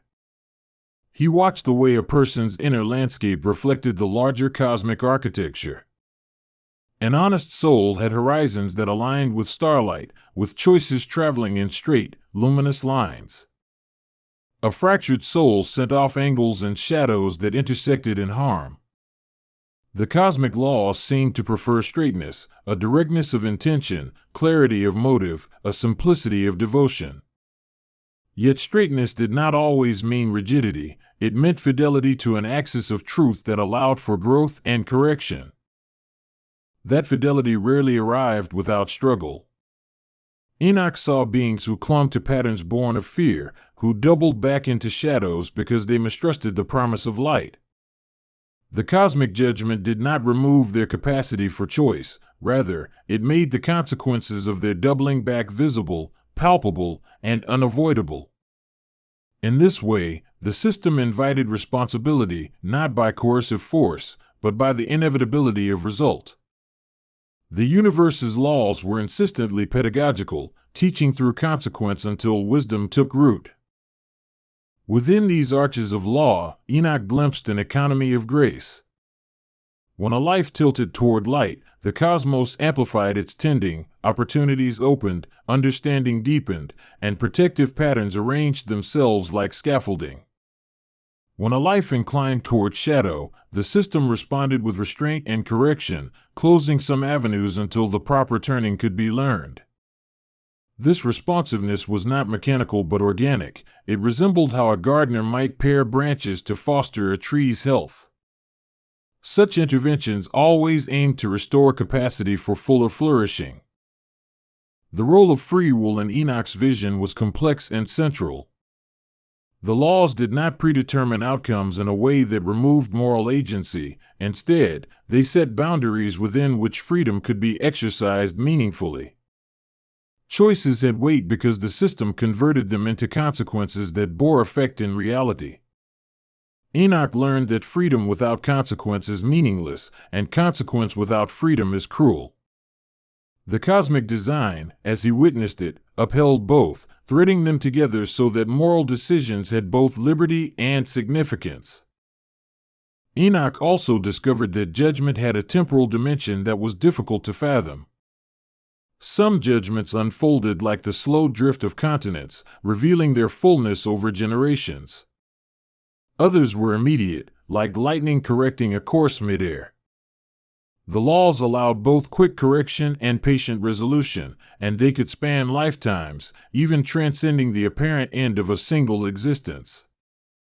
This extended temporality meant that the cosmic book of accounts was not closed at death. Reconciliation and rectification continued across thresholds, in measures and forms sometimes incomprehensible to human vantage. The idea of continuity worried some minds who wanted a simpler justice, sin, penalty, closure. But Enoch's experience insisted on a continuity that honored learning.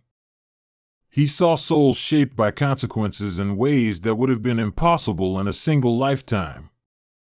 Where there had been hubris, life could, through long seasons of correction, grow humility. Where there had been ignorance, life could, through patient instruction, cultivate insight.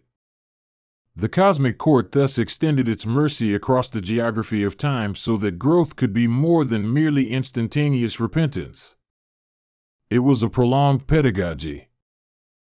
Enoch's role in this vast pedagogy was partly observational and partly participatory.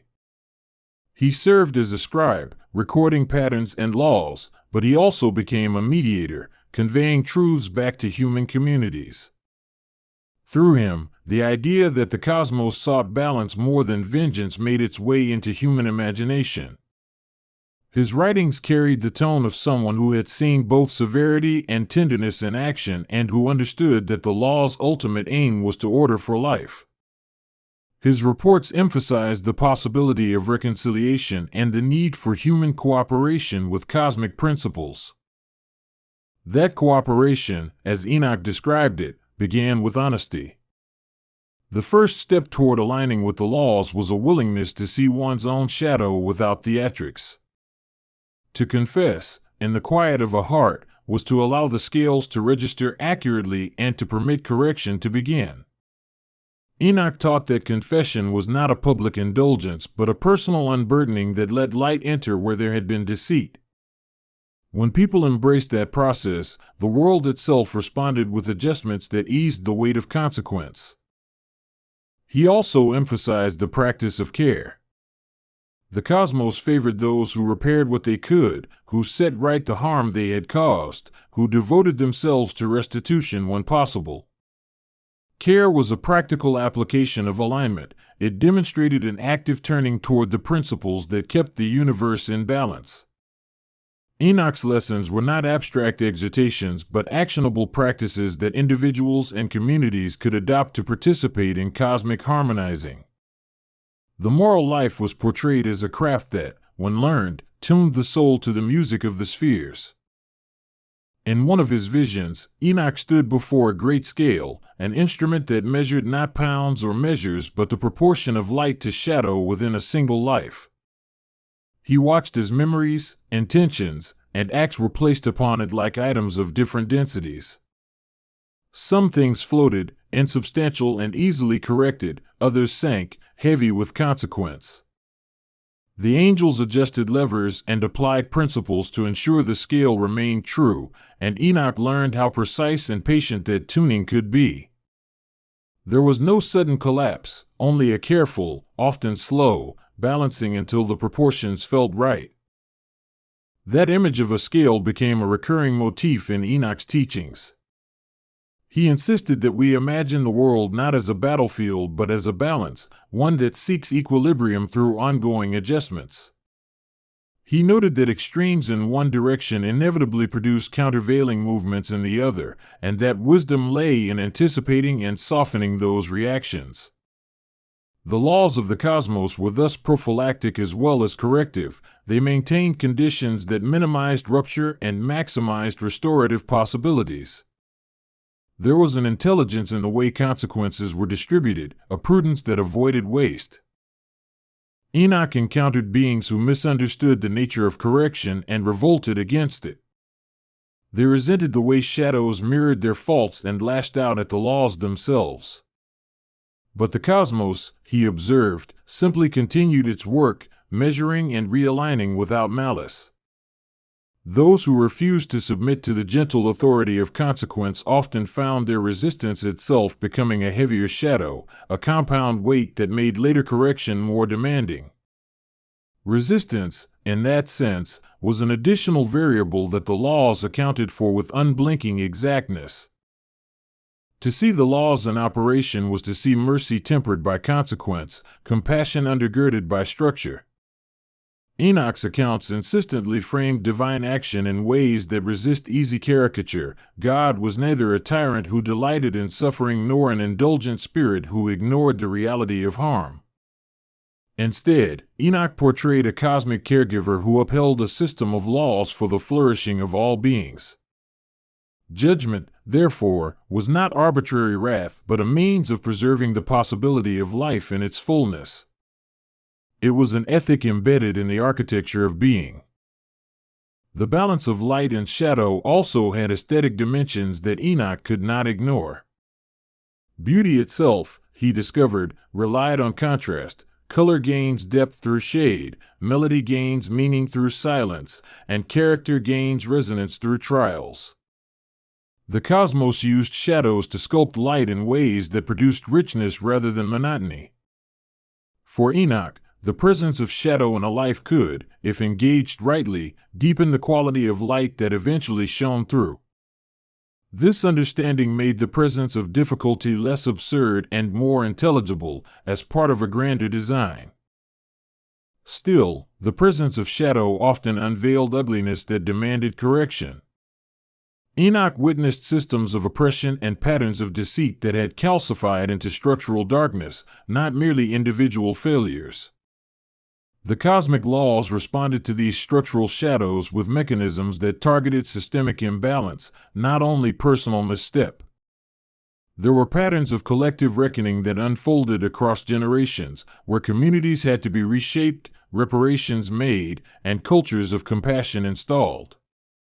The laws did not ignore the scale of harm, they addressed it according to breadth and depth. There was also an ethical anthropology in Enoch's vision, a sense of what humans are like when aligned and when misaligned. Aligned, humans mirrored the cosmos, creative, responsible, capable of sustaining a delicate balance between pursuing light and acknowledging shadow. Misaligned, humans became instruments of distortion, bending the laws into machinery of exploitation.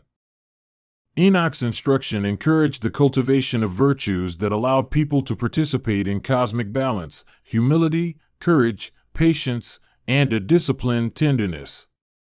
These were practical virtues, exercised daily, shaping both character and consequence. As he traveled through the courts of heaven, Enoch observed rituals that enacted justice in symbolic form. These rituals were not magical shortcuts, but embodied practices that helped participants internalize the principles of balance. A psalm chanted in a particular interval could recalibrate a community's listening. A fast taken with intention could strip away distractions and reveal shadowed motives. Enoch learned that symbol and ritual were pedagogical tools, structures that allowed beings to practice being measured, to feel the tension and release of aligning with cosmic law. They trained the eye and steadied the heart. Time and again, Enoch saw that forgiveness was not the erasure of consequence but the transformation of its hold. Forgiveness released the corrosive resentment that can compound shadow, and in doing so it softened the scale's grip. Yet even forgiveness often required accountability and reparation. To forgive without redress could leave harm unhealed. Enoch thus understood pardon as a sophisticated act that involved acknowledgement, amends, and a changed future trajectory. It was the cosmos recasting the object once it had been properly weighed and addressed. Enoch's writings frequently return to the image of a river as a metaphor for judgment, steady, shaping, carrying sediment of past actions, but always moving toward a sea that holds many currents. The river did not rinse away all traces, nor did it allow polluting currents to pass unexamined. It purified slowly through exposure to light and friction against stones. It clarified through time and contact. This metaphor captured the dual nature of judgment as both ongoing and culminating. Processes of correction flow, and they also arrive. In one persistent revelation, Enoch peered into the heart of a star and saw that even celestial bodies were subject to moral analogues. A luminous star could become devouring if its hunger for energy unbalanced neighboring systems. A dim star could become a beacon through steady, shared warmth. The cosmos, and Enoch's experience, mirrored moral dynamics between bodies, mutualism, exploitation, stewardship, and neglect. The laws maintained boundaries and fostered networks where bodies contributed to the common light without consuming one another wholesale. The stars were not mere machines but participants in moral ecology. Enoch's memoirs also explored the way memory functions within the operations of judgment. Memory served as a ledger that the cosmos consulted, but memory was not static. It could be clarified, forgiven, or restored. When memories were healed, they ceased to drag a life into repetitive harm. When they were corrupted, they multiplied shadow. The laws thus included processes that treated memory gently yet insistently, untangling false recollections and refining true ones so that beings could act on accurate understanding rather than distorted history. This refinement was essential for moral rehabilitation. There were limits to what judgment could do alone, Enoch found, and those limits invited cooperation. Some corrections required human participation, concrete acts of restitution, societal restructuring, changes in education and governance. The cosmic courts could set parameters and open possibilities, but human hands had to build the bridges. This partnership between heaven and earth was not a delegation of authority but a conversation. The laws provided scaffolding, and humans supplied adaptive care. Enoch urged communities to accept their responsibility with humility and relish, recognizing that the cosmos trusted them with part of the work of balance. Perhaps the most disturbing things Enoch witnessed were not the spectacular failures but the slow erosion of moral fiber that occurs when small shadows are allowed to accumulate. He saw how tiny compromises, like a crack in a dam, could widen into torrents. The laws of the cosmos registered those accumulations and responded accordingly, but the response could be burdensome precisely because the damage had been given time to deepen. Enoch's moral plea, therefore, was a call to vigilance, to catch small distortions early, to apply corrections before they ossify. Prevention, he argued, was a divine strategy as much as cure. At the center of all his teachings was the conviction that the cosmos desired life, not control. Enoch tried to wrestle language around that desire and failed again and again, because desire is easier to feel than to describe. The laws, then, were less about domination than about cultivation. They were the gardener's rules for a vast orchard, rules that fostered diversity and prevented chokeholds. The emphasis on balance, above all, reflected an ultimate aim, the maintenance of a living, thriving tapestry of beings in which each part has place and purpose. Enoch's record does not shy from the emotional weight of judgment. He described weeping in the heavens, tears that had the taste of deep compassion, and also the firm, grave faces of those who knew suffering's purpose and growth. The cosmos, in his vision, had room for both lament and firmness, lament for what had been harmed, firmness to prevent its recurrence. Enoch's tone was never gleeful over correction nor despairing at consequence. It was steady, like someone who sees the arc of a long remedy and trusts its patience.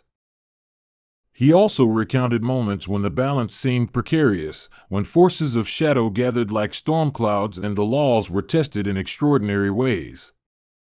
Those were not moments of cosmic panic but of intensified attention. The instruments of judgment extended their reach, alliances of beings coordinated repair, and the measures became more explicit, more concentrated in order to prevent catastrophic disorder. Enoch found in such crises an emergent nobility. Beings of light and even repentant shadow worked with a focused intention to rebalance the world. Enoch's perspective on kings and rulers was instructive. He saw leadership as an office of amplification. A ruler's disposition could tilt whole societies toward light or shadow. Consequently, the laws watched such offices closely, magnifying consequence because leadership bears wide influence. The cosmic judgment often addressed rulers by emphasizing models of stewardship that prioritized the common good over personal aggrandizement. Enoch's records urged leaders to remember that power is a lens amplifying both virtue and vice. The story also attends to small acts of courage, those private moments when a single person chooses clarity in the face of a convenient lie. Enoch celebrated these acts as seeds of balance, simple decisions that over time could shift the weight of culture.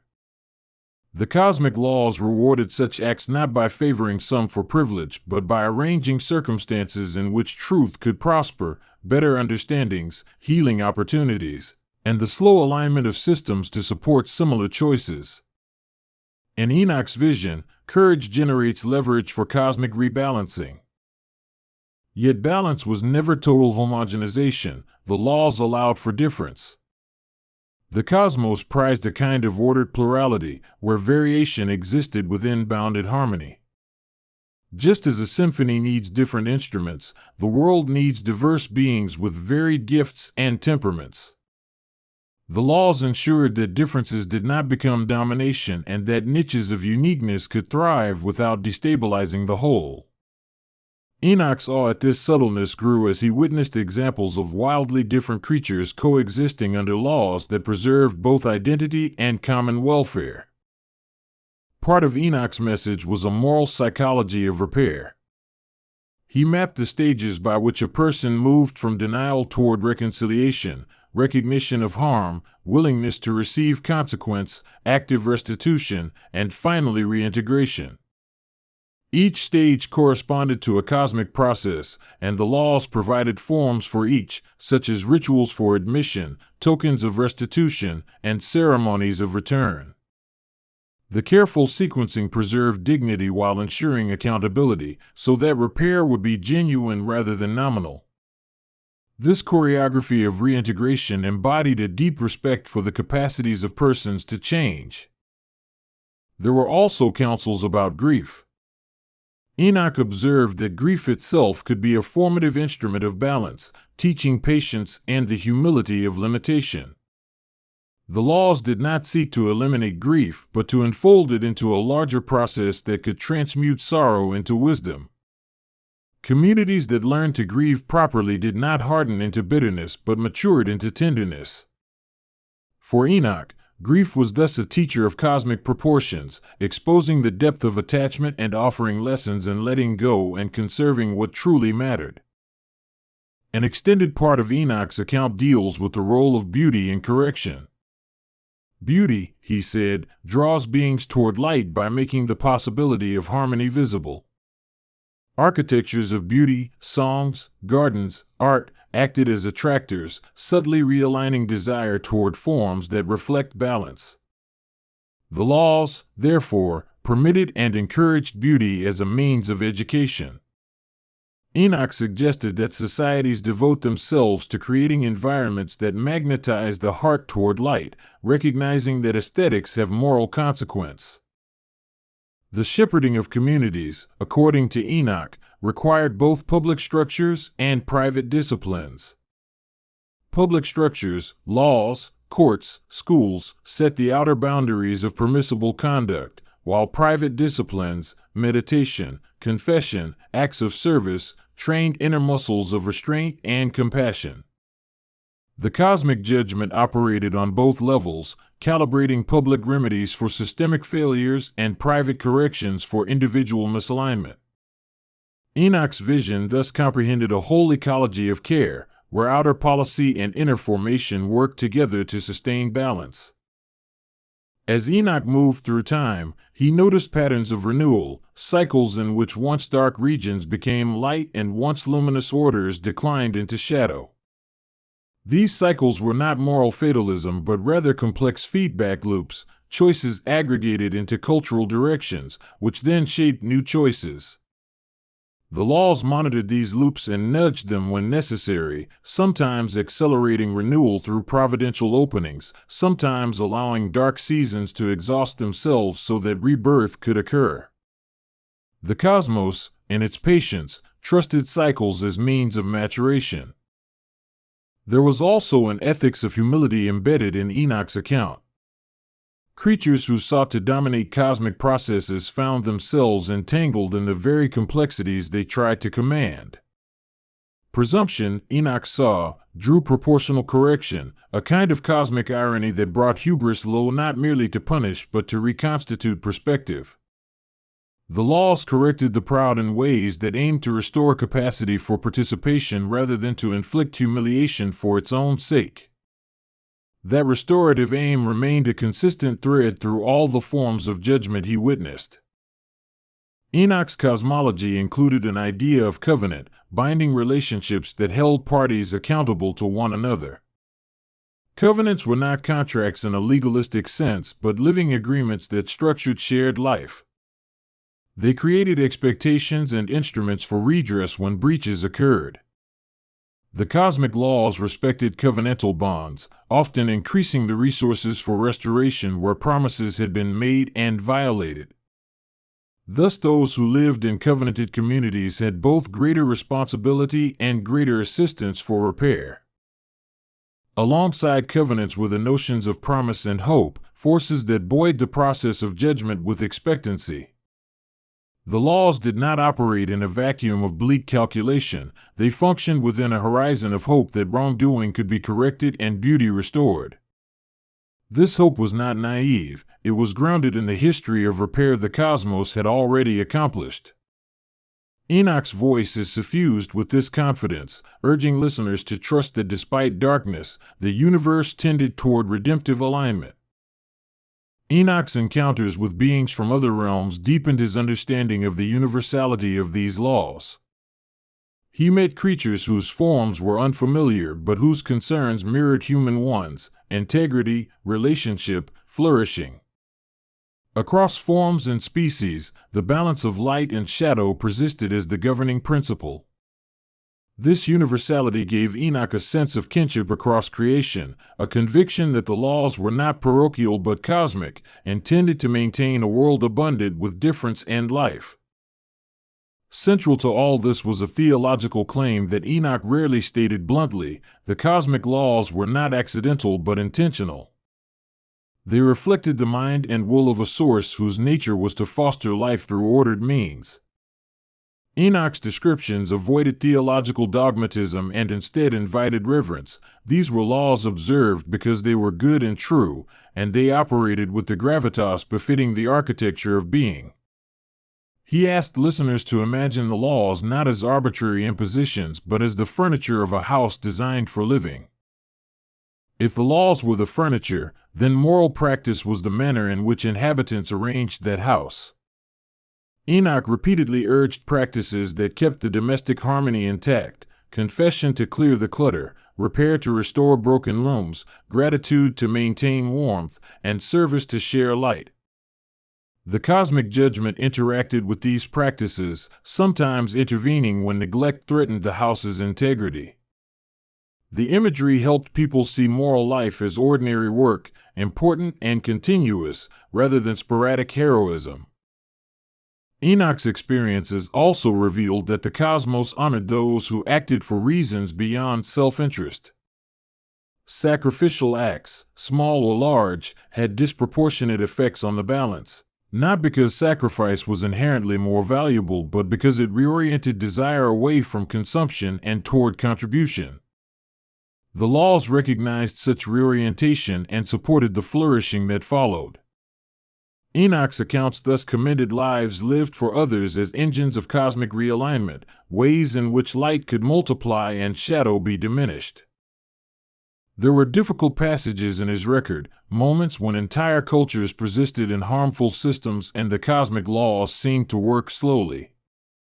Enoch did not offer facile answers for such endurance of evil, but he did insist that justice operates on a scale that sometimes demands vast patience. Waiting, in his view, is itself an ethic when it engages in persevering work of repair and refuses to grow numb to the suffering one aims to heal. This patience was not complacency but a steady, unwhite-knuckled commitment to long-term rebalancing. His narratives brought him finally to a vision of a future where light and shadow existed in a maturity neither had yet achieved, light deprived of arrogance and shadow redeemed of bitterness. He imagined communities that had learned to arrange themselves so that the cosmic laws no longer had to reach in with heavy hands, because people cultivated habits that preserved balance from within. That vision was not utopian so much as aspirational, a sketch of what happens when education, practice, and grace dovetail across generations. Enoch urged humanity to participate in bringing such a future into being. Throughout all these lessons, the recurring motif was fidelity to proportion, the practice of measuring responses to fit the scale of harm, the capacity of the harm to be restored, and the common good. This fidelity demanded intelligence and tenderness, an interplay of discernment and warmth that Enoch saw modeled in angelic administrators. Their judgments were exact because they were informed not only by law's letter but by love's aim. Enoch's hope was that humans might learn to emulate this fidelity in public and private life. His final lessons were practical counsels for living within the laws rather than attempting to master them. He recommended a life of attentiveness, where one watches for the small veerings of inclination and corrects them quickly. He urged honesty in confession, creativity in restitution, and patient endurance in communal repair. None of these sounded like a way to circumvent judgment. Rather, they were disciplines that allowed judgment to be less costly because the need for heavy correction would diminish. In Enoch's view, tiny daily alignments forestalled catastrophe and made the cosmic weight lighter. And so, when Enoch returned to tell what he had seen, he did not deliver a doctrine of fear. He delivered a liturgy of engagement, a narrative teaching that cosmic judgment is an instrument of order, a conservator of life, and a mentor in the ways of balance. He wanted listeners to know that the laws are not arbitrary tyrants but precise tools that correct, instruct, and restore. The plea at the heart of his story is simple and urgent. Take your place in the careful economy of being, because what you do matters to the harmony of all things. If you find yourself thinking of Enoch as distant or mythical, imagine instead a person who grew wise through observation and who offered his insight for practical living. His visions were extravagant to the senses but grounded in everyday implications. The laws he described affect how we raise children, structure justice, and practice mercy. They inform how we steward the earth and care for neighbors. Enoch's cosmology invites us to see the sacred in routine and the cosmic in the quotidian, thereby making every humble decision part of a larger moral architecture. When you next face a choice between a quick advantage and an honest one, remember Enoch's scales. Imagine the angels plucking threads and the river grinding away sediment. Picture the slow, patient choreography of consequences that teach and correct. The story asks you to allow small acts of fidelity to accumulate until they become the culture itself. Enoch believed that such accumulations are the raw material of long-term rebalancing, the way a world moves steadily toward wholeness. Enoch's account closes not with finality but with a summons. It calls us into an apprenticeship in balance, asking for patience and courage, humility and endurance.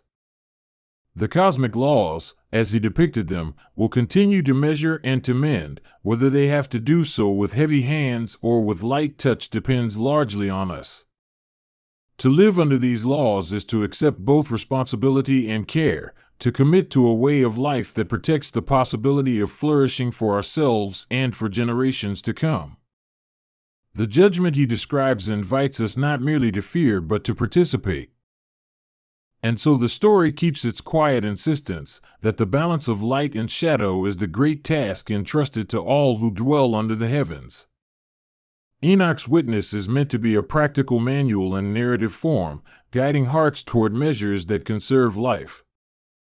If you listen long enough, the tale becomes a companion, one that nudges choices toward a scale that holds more light and less destructive shadow.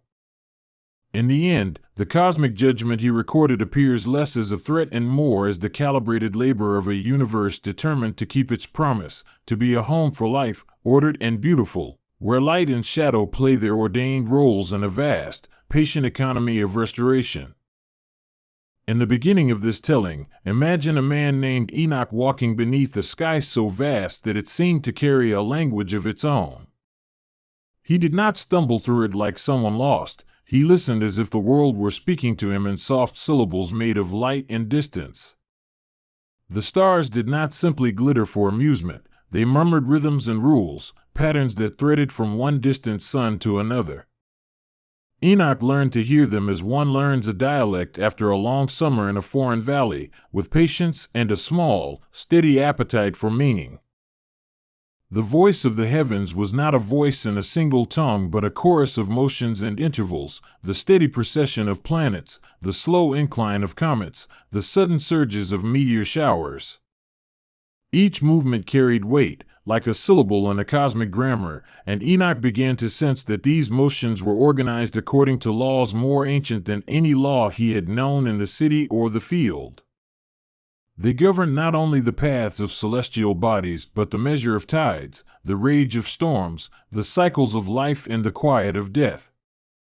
For him, listening became a kind of study, and studying became prayer. As Enoch spent his nights under the sky, the stars taught him about order and recurrence. He learned that the cosmos favored repetition, not as boredom but as a way to carry memory across vast distances of time. Seasons returned like refrains in a song, each with slight variations that revealed the deeper structure of the melody. He saw that patterns could both predict and surprise, and that prediction itself was a kind of intimacy with the universe. The language the sky spoke had grammar that could be mapped and felt. There were rules about speed and pull, about how a turning body shaped the space around it, much like how the fall of a stone shapes the ripple of water. Enoch discovered that these rules were unconditional in their consequence, though not unkind. They were the constraints within which possibility could generate wonder. He began to think of them as the laws of the cosmos, not moral codes imposed by a judge, but the scaffolding upon which existence built complexity. He was a humble man, not a scholar by the town's standards, and yet his ears were tuned to cadence. He noticed subtleties, how the moon lagged or led the sun, how the brightest stars paired and then wavered, how the faintest comets carried histories like footprints across a frozen shore. Each observation fed a quiet conviction that there was an intelligible speech behind the motions, a syntax of cause and effect. This conviction altered the way he walked and talked, as if his footsteps also learned to obey a rhythm hinted at by the night. When the first voices of the heavens spoke to him plainly, it was not in words as we use them but in revelation by analogy. A meteor would cross the sky and Enoch would think of urgency, the crescent moon would hang and speak of nurture and growth. These analogies were not mere poetic association but tools by which he could translate movement into meaning. He learned to hinge a feeling to a pattern, to give every arc and pause a possible interpretation, and through this labor he built his own lexicon of celestial signs. There were moments of terror in the learning, for the sky also spoke of scale and consequence. A comet's shadow would fall across the land like an omen for some, and storms were read as admonitions. Yet Enoch found that the heavens were impartial in their speech. They did not dictate morality but revealed the mechanics by which results occurred. To call them law was to admit that understanding could lead to both prediction and responsibility. Knowing how a thing turned did not always tell you whether to love or fear it, but it gave you a way to prepare. He did not keep his learning to himself. People from the valley and neighboring hills came to see the way Enoch moved as if accompanied by something unseen. He described the regular return of certain stars as if reciting an ancient calendar, linking agrarian needs to seasonal motion. Farmers listened because their livelihood depended upon such rhythm. Merchants listened because tides and winds decided trade across the waters. Enoch's language of the stars became a practical tool, a bridge between observation and action that changed daily life around him. Occupying a space between ordinary life and mystical insight, Enoch found that the cosmos used metaphors familiar to his listeners when it wanted to be understood. He would point to the slow orbit of a planet and compare it to the steady commitment of a good marriage. He might trace the erratic path of a comet and tell a tale of sudden inspiration that changed a man's fate. These stories were not mere embellishments, but were ways in which universal law could be translated into human terms. Through them, people could accept patterns without being mathematicians, and they took comfort in a cosmos that could be spoken of without losing its grandeur. As his name grew, so did the scale of what the sky revealed to him. Days when the heavens felt close, the stars seemed to swell in intensity, as if leaning toward him to be heard. Those nights the language shifted toward a more precise dialect, angles, ratios, and intervals that fit together like gears. Enoch began to notice that some formations locked into others in ways that suggested a hidden arithmetic. It was not numbers at first, but relations, relative speeds, comparative brightness, the neat way orbits nested within one another, relations that hinted at an underlying order. He tried to give these relations names, because naming is a way of anchoring mystery. He called some of the rules the law of return, for how certain paths fetched a body back to near where it had begun after a grand circuit. Others he called the law of influence, where a large mass would gently bend the path of a smaller one in perpetual negotiation. These were not names from a book, but working handles for marvels he could point to under the stars. The names helped him teach others and also helped him hold the expanding world of knowledge in a single mind. The world responded in various ways. Some people believed Enoch carried messages from the divine and gathered to hear him interpret the motions as mandates. Others were skeptical and waited for his predictions to fail, measuring his success in harvest yields and safe voyages. Enoch accepted both the faith and the doubts. He never proclaimed absolute certainty. Instead, he modeled an attitude of careful observation and continual refinement, the same way a craftsman hones a blade against a stone night after night. In quieter hours, when the town slept and only the cricket or an owl interrupted the hush, Enoch would sit and meditate on how language itself might have emerged from the cosmos. He wondered if the first utterances of living things echoed patterns they observed above, that rhythm begot rhythm until speech became possible. The idea was poetic but not merely fanciful. He saw in the regularity of stars a prototype for trust, an assurance that some things could be counted on. Perhaps language arose where repetition created expectation, and expectation made a response sensible. One of the most transformative lessons Enoch learned was about symmetry, which the stars displayed without concern for human notions of beauty. Symmetry was a kind of echo where two sides of a system matched, balanced by forces that pulled and pushed with equal vigor. Enoch realized that symmetry had consequences beyond appearance. It was a mechanism for stability. Where symmetry held, a pattern could sustain itself against perturbation, and where it broke, the cosmos rearranged itself to a new balance. He also saw the elegance of asymmetry, the necessary irregularities that let the cosmos breathe. A perfectly symmetrical system might be rigid and unable to evolve, so the little deviations he witnessed were like the small variations in a song that kept the ear engaged. Enoch learned to respect both the regular and the irregular, law and chance as partners in creation's workshop. This duality expanded his understanding of what the heavens could teach about the nature of growth and change. Enoch's growing mastery of celestial language had practical offshoots, among them an ability to read time not only by the sun but by the complex choreography of many bodies. He told the town when to plant and when to harvest, but he also predicted eclipses and tides with a precision that made fishermen and sailors trust his counsel. For people whose lives depended on such knowledge, Enoch became a living chart. Yet he never used this trust for vanity. He saw it as a responsibility to convey not mastery in the arrogant sense, but a stewardship of information that allowed others to thrive. Sometimes, when clouds obscured the firmament and his instructions went unpracticed, he would reflect on the limits of his language. The sky could only be read when visible, much remained in the dark between stars and the unseen mechanics that shaped them. He learned humility in the face of occlusion, acknowledging that even his best explanations were partial. Knowing the limits of knowledge, he trusted the process of repeated observation to clarify what was now obscure. There were nights when the language became startlingly intimate, as though the cosmos had decided to lower its voice and share a secret. On one such night, a comet passed that seemed to bear an ancient signature.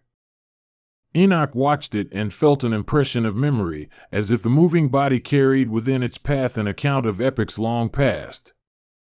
He believed then that the heavens had a history book written in motion, and that some elements were like pages turned slow enough to read if one had the patience. The idea of celestial memory altered his sense of time.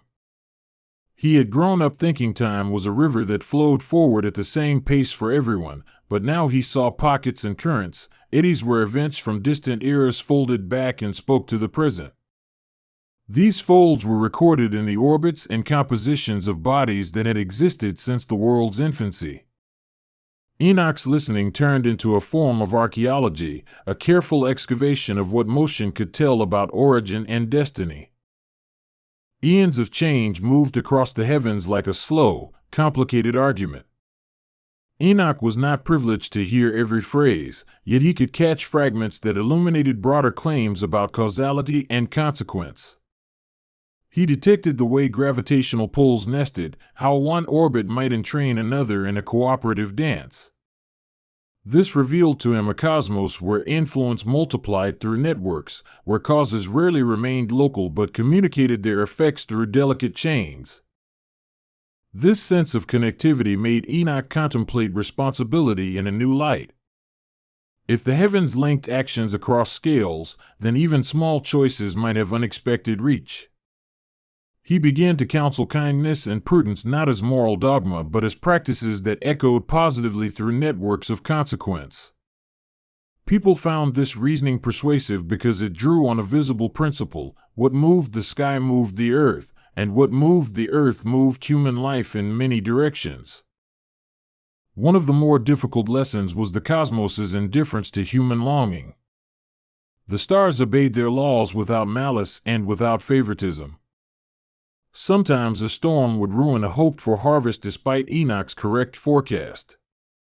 He learned to sit with that grief and to translate his grief into clearer observation. It is a peculiar sort of compassion to accept that understanding does not always grant protection, but it is also a necessary wisdom for anyone who wishes to interpret larger patterns without falling into superstition. Enoch's dialogues with the heavens also edged into ethical territory when he saw how people used knowledge. Some rulers, gifted with gleaned knowledge, attempted to exploit cycles for power, orchestrating festivals and harvests for political triumph. Others used their understanding to shelter the vulnerable during seasons of scarcity. Watching both responses taught Enoch that knowledge is never neutral, it is framed by intention and applied by will. Thus the language of creation had ethics woven into its practice, not by decree but by consequence. Under the stars, Enoch met beings that others called angels, intermediaries who seemed to speak the grammar of the cosmos more fluently. They did not appear as beings of feather and song alone, but as attendants of law, creatures who taught him to hear more intricately. These encounters taught him the names of some cosmic forces and the ways in which intention could harmonize with law. Yet he never confused these intermediaries for creators. He understood them as translators, conduits that connected human curiosity with the deep motions of the world. Enoch's relationship to the angels was complex. They were sometimes patient tutors and sometimes stern examiners. They emphasized precision, how an inaccurate observation could lead a person to false conclusions. Their lessons were rigorous but not cruel, like a master showing a student where the line faltered and how to steady the hand. Through them, Enoch's language became less poetic and more exacting, and yet this precision did not strip away wonder, it sharpened it. As his insight deepened, Enoch began to consider the very concept of law. If the cosmos ran on laws, who set them? Were they decrees of a mind, the outcome of blind necessity, or perhaps a kind of conditional structure that allowed for creativity within constraint? He entertained many hypotheses, each reflecting the limits of his experience and imagination. Some nights he felt the presence of a mind that delighted in complexity, and other nights he saw patterns like physical necessities that required no author at all. These contemplations did not paralyze him. Instead, they made him fluent in ambiguity. Enoch learned to hold multiple possible explanations without demanding certainty, warming himself by the idea that some mysteries were productive.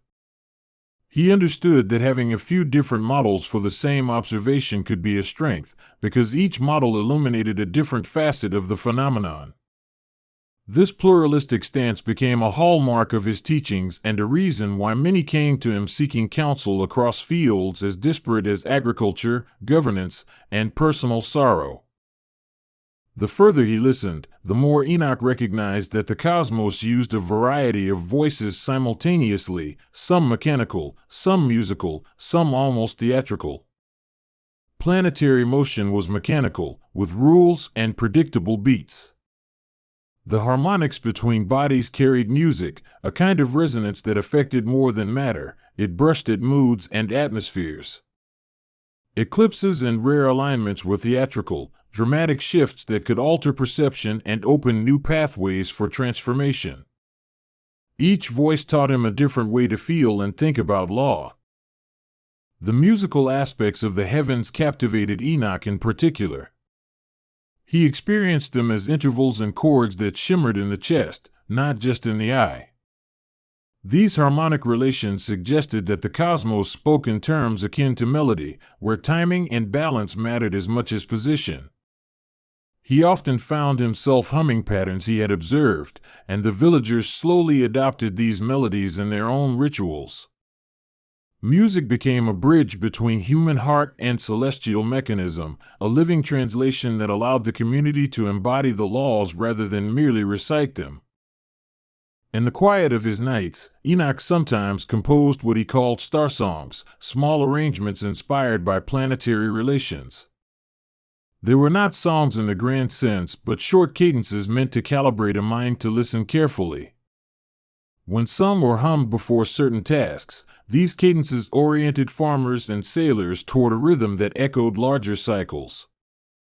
The practice had practical benefits, aligning human activity with cosmic pattern in a way that felt both sacred and sensible. He also learned the power of silence, because not every region of the sky spoke clearly all the time. There were stretches where the signal was faint, noise that muddled the message, or simple pauses where no discernible pattern emerged. Silence taught humility and patience, the discipline to wait without forcing meaning. It was in these hushed intervals that Enoch refined his art of observation, learning that sometimes the most telling aspect of a system is its quietest moment. Enoch's patient work gradually produced a lexicon so robust that he could teach others to think like he did about cosmic law. He formed apprentices who, under his guidance, learned to read motion and to translate it into outcomes. They recorded observations, testing predictions, and refining his categories. Over time, a small community of sky listeners formed, people who shared not only knowledge but a reverence for method and an awareness of fallibility. The apprentices sometimes surprised Enoch by discovering correlations he had missed. A young woman noticed that a certain faint star's return correlated with the blooming of a rare plant, a connection that led to new harvests and medicines. A fisher found that a specific twilight alignment foretold the most favorable currents for netting certain fish. These discoveries reinforced Enoch's belief that the cosmos was generous. It hid its riches in patterns that could be coaxed into view through cooperative attention. The work of many eyes proved more fruitful than one alone. As the community's methods matured, their calendars and predictions grew more reliable, and with reliability came the temptation to inflexibility. People wanted permanence. They wanted laws to be rules that never changed. Enoch resisted this desire. He taught that rules were descriptions of behavior, not commands that forged reality by will. The cosmos contained mutable regularities, and the wise person remained open to revision when new evidence demanded it. This attitude had social consequences. In the town, debates grew over whether certain practices should be codified into rigid law. Some elders sought to fix agricultural rites and observational practices into unchangeable custom, fearing that fluidity would invite ruin. Enoch argued for adaptable institutions, ones that kept the core of practice while allowing for empirical correction. He likened a good institution to a sail that adjusted to wind rather than a wall that resisted it. Both could be sturdy, but only one moved with the world. The philosophical implications of his teachings spread beyond practical matters. Poets and philosophers visited to hear how the language of the skies could inform questions about fate and freedom. Enoch offered an account that balanced necessity with opportunity, suggesting that while laws shaped possibilities, they did not exhaust creativity. There was room for spontaneous acts within structured patterns, moments when novelty emerged from the dance of constraint and chance. This idea comforted those who feared a deterministic cosmos and fascinated those who loved the interplay of order and surprise. Travelers and traders carried Enoch's ideas far beyond the valley, each retelling altering the way the teachings were received. Some communities emphasized the ethical aspects, while others leaned into the technical observations. The mysteries of the heavens were refracted by culture into different lights, but a common thread remained, the idea that listening well could change how people lived together. Stories about Enoch's encounters took on mythic features, but practical kernels of knowledge persisted in calendars, rituals, and practical advice. Despite the myth-making, Enoch himself remained a modest figure who returned always to observation. He did not elevate his own status beyond the measure of curiosity and patience. He remained cautious of language that presented certainty where none existed, and he taught his students to distrust claims that trumpeted absolute understanding.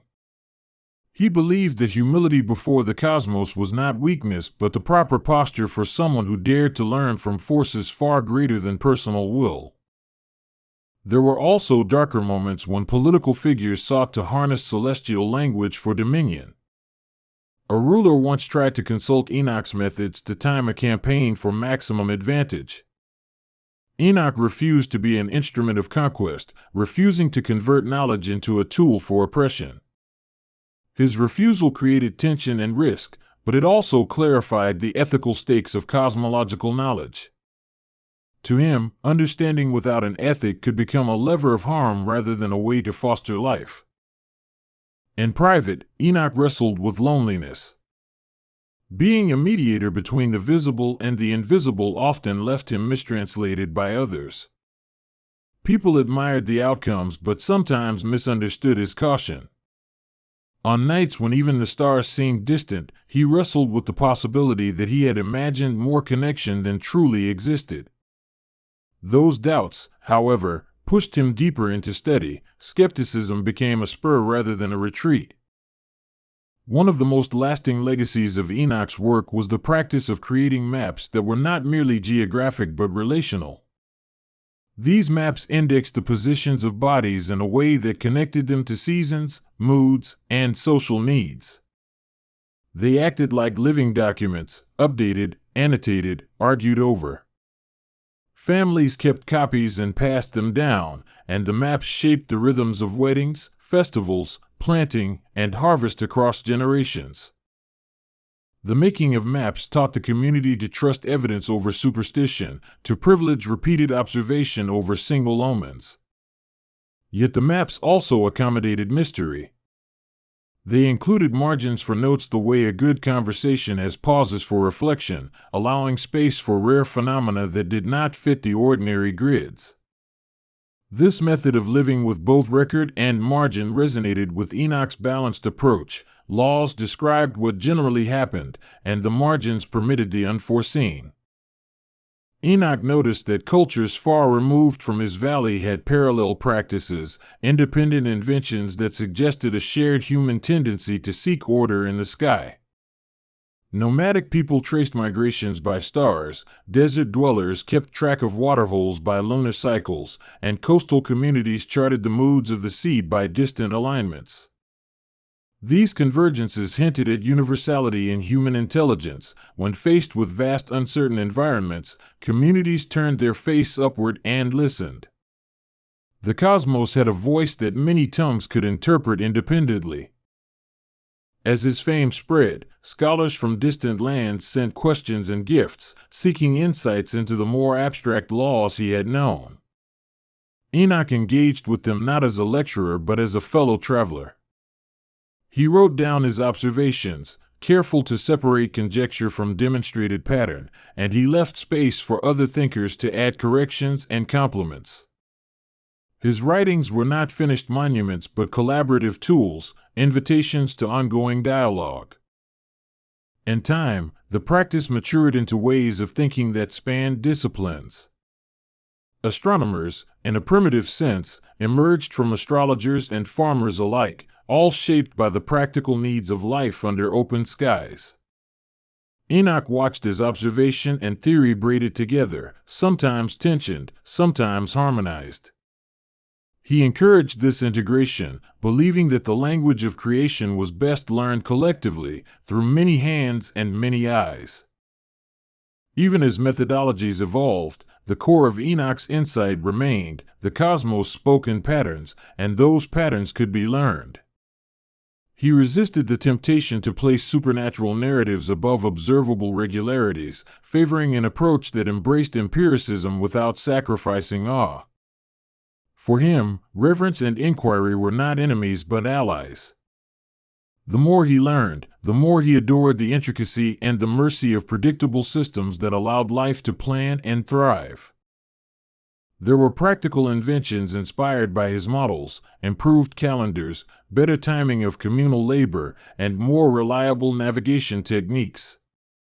These innovations changed economic flows and social rhythms, reducing risk and improving well-being. But Enoch warned against fetishizing tools. He emphasized that a calendar was a servant, not a god, and that navigation was a skill to be married to prudence and humility. Technology, in his view, had to be accompanied by moral sensibility. As the seasons turned and the years accumulated, Enoch's students took up different lines of inquiry.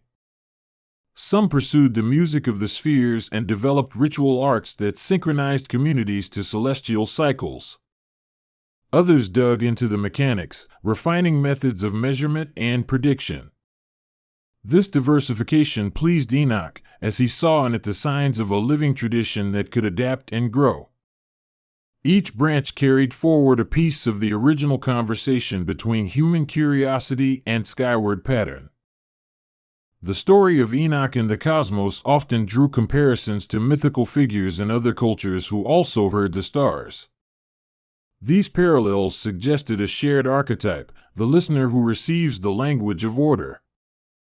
Enoch's distinctiveness lay not in the novelty of his reception but in the way he translated insight into practice without losing the curiosity that birthed it. He was, by temperament and choice, a translator rather than a priestly authority, a guide rather than a sovereign.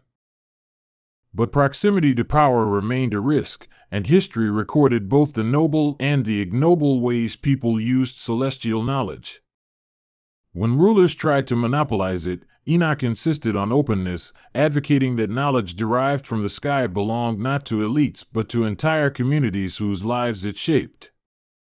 This egalitarian impulse sometimes cost him favor, yet it also preserved his teachings from becoming instruments of oppression. He believed, deeply, that knowledge should serve life rather than command it. At moments of acute wonder, Enoch felt that the language of creation had a hospitable intent. Not in a moralizing sense, but as a structure that enabled life to flourish by furnishing stability and predictability. The laws did not love anything, law simply was. Yet the existence of law allowed living beings to plan, to remember, and to build complex things without constant catastrophe. Gratitude to the laws of the cosmos became a recurring tone in Enoch's reflections, a practical gratitude that translated into care for community and stewardship of the earth. One of the most tender aspects of his teaching was how he turned cosmic cycles into metaphors for human life. He spoke of personal renewal by comparing it to seasonal rebirth, and he counseled patience by invoking the slow but inevitable return of a distant star. These metaphors did not cheapen the science. Instead, they humanized it, making abstract regularities into companions for everyday trials. People found comfort in knowing that their small rhythms were part of much larger motions. As decades passed, Enoch's reputation settled into a kind of quiet authority. He was not famous everywhere, but where he was known, his influence shaped institutions and crafts. He grew older without losing curiosity, and his final years were spent teaching a cohort of scholars and caretakers who would steward the traditions he had helped shape. He worried that his death might dissolve the rigor he had instilled, but he trusted the apprentices and the practice of rigorous observation to continue the work. On his last nights under the stars, Enoch felt no sudden revelation beyond what he had already known, that the cosmos was vast, that its laws were at once exacting and generous, and that human beings could, through careful listening and ethical application, participate in its unfolding. He had seen humans err and he had seen them flourish. Both outcomes affirmed the central lesson that knowledge must be tempered by humility. He took solace in a sky that would outlive him, one that would keep telling its stories whatever the fate of the valley might be. Enoch's passing did not silence the heavens. The last apprentices of his school continued to map and to sing, to refine and to question, carrying the methods forward into new ages. The language of creation adapted to new instruments and new ideas, but it retained the core values Enoch had taught: careful observation, openness to revision, and a commitment to use knowledge in ways that sustained life rather than diminished it. His legacy was not a monument but a practice, a way of attending to the world that survived him. Generations later, legends about Enoch intertwined with recorded observations, producing a tapestry that merged myth and method. Some stories exaggerated his feats, attributing to him knowledge he never claimed, while other accounts recorded the painstaking details of his observations. The mixture of narrative extremes served a purpose. It invited both the imagination and the discipline of inquiry. In places where the old maps were still consulted, people felt their ancestors' hands in the margins, reminding them that understanding is an inheritance to steward carefully. Across continents and cultures, echoes of Enoch's method appeared in unexpected places. Inventors of calendars and navigational instruments traced their lineage to communal practices of listening and measuring. The essential lesson, that patterns could be apprehended through careful attention and that such apprehension carried ethical obligations, became a recurring motif in many traditions. Enoch's quiet insistence on humility in the face of cosmic law resonated in communities where power and knowledge needed tempered guidance. The language the stars had spoken to him continued to be learned and relearned, because the cosmos is not a static code but an evolving script. Each new observation rephrased the old phrases, and new instruments translated subtler distinctions. The enterprise of listening extended beyond the valley into great libraries and workshops, where scholars debated methods as passionately as poets debated metaphors. Enoch's role as a translator had multiplied into a chorus of translators across time and space. Looking back, one might say Enoch taught one principal thing, that the universe is intelligible to those willing to attend, but that intelligibility calls for responsibility. He presented knowledge as a partnership, humans laboring to recognize pattern, the cosmos responding with consistency, communities learning to live by the lessons they drew. This partnership required patience, a willingness to accept partial answers, and the courage to apply insights with compassion. It was not a shortcut to power, but a disciplined way to increase life's possibilities. The idea that stars spoke to a person can be read as metaphor or as a literate encounter with the world. Enoch lived both interpretations. For him, the speaking was both real in practice and figurative in language, a mode of relationship that invited continual testing. He reminded his listeners that metaphors are tools, not traps, and that the purpose of any metaphor is to illuminate, not to deceive. He taught people to use poetic speech as a first step toward precise description and not as an endpoint that substitutes for careful thought. As the narrative spread, different communities emphasized different aspects of Enoch's approach. Some preserved the songs and the rituals, others the maps and predictions, and some kept both. What mattered most, across the divergent practices, was the cultivation of attention. Whether through music, measurement, or story, communities that adopted Enoch's core questions fared better in navigating uncertainty. They learned to translate patterns into practices and to think of law as a kind of guide rather than an unbreakable decree. The language of creation continued to evolve as instruments grew finer and mathematics grew more precise, but the essential human work of listening remained constant. Enoch's story persisted as an archetype of patient attention, a reminder that understanding requires both humility and sustained practice. He taught that the stars do not conspire to favor the human heart, but they do offer a kind of grammar that makes the sensible world navigable. For those willing to listen, the cosmos retains its lessons. In the mind's ear, the last image of Enoch is not of a man with exclusive access to truth, but of a craftsman who taught a method of respectful curiosity. He closed his days with the satisfaction of a practice continued by others, a living conversation between earth and sky. The stars that once seemed to speak only to him now spoke, through him, to many, and their language spread not as doctrine but as practice. It is a long conversation still ongoing, and each listener who studies the sky becomes, in a small way, a new Enoch, an apprentice of the laws that shape the cosmos. The tale of Enoch and the laws of the cosmos offers a portable ethic for anyone who wishes to live well with uncertainty. It says, attend, measure, revise, and act with care. It insists that knowledge is not an instrument of domination but a responsibility to be wielded with restraint. It teaches that lawfulness in the cosmos is not synonymous with limitation but is an enabling structure for life to flourish. Such an ethic, when translated into community practices, yields resilience, creativity, and a certain humility before the vastness of the world.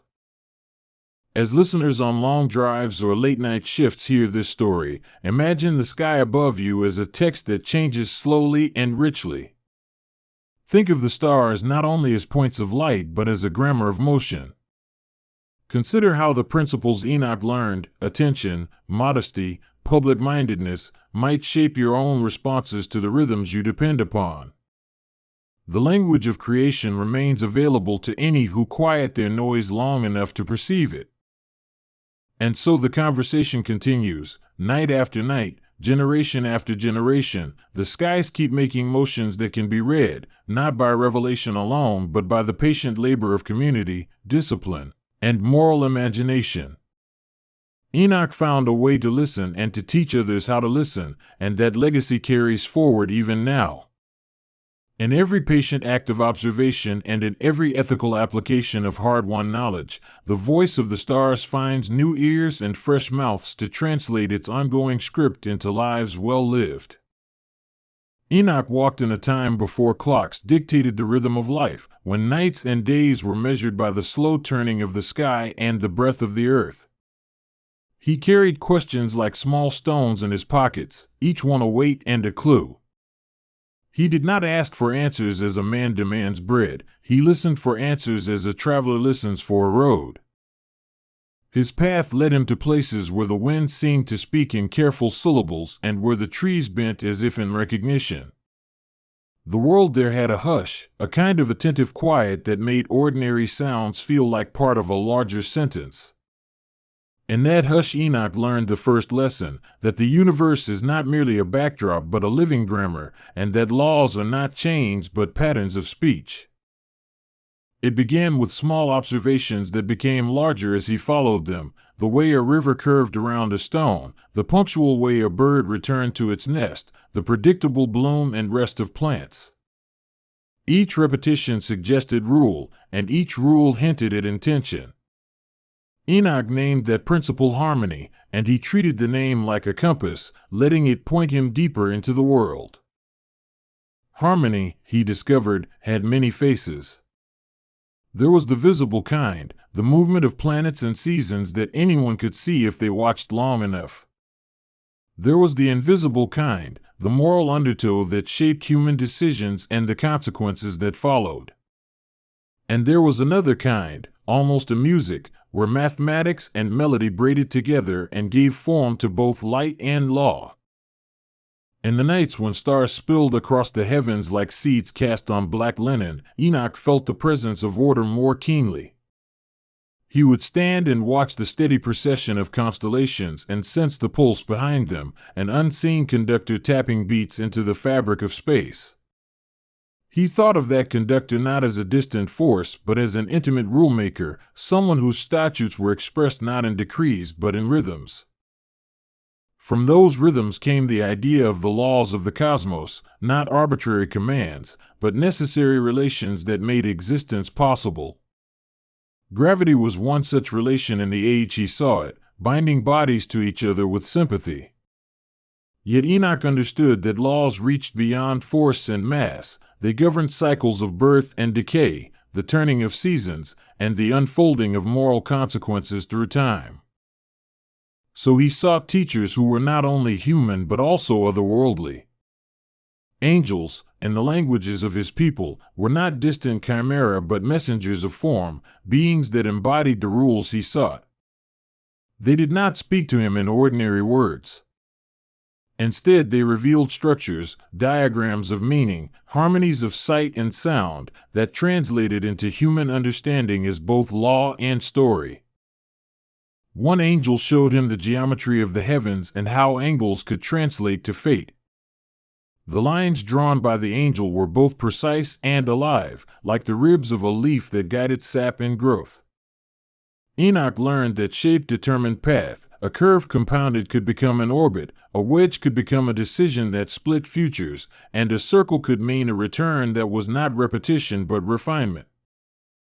Another being revealed time as a river with tributaries, not a single relentless flow. Past and future braided there, with memory and potential weaving back and forth. Enoch saw that choices reached both upstream and downstream, so that an act practiced today could alter the streambed a generation hence, and the recollection of it could reshape the character of those who came before. This braided time made Enoch careful with his words and patient with his silence.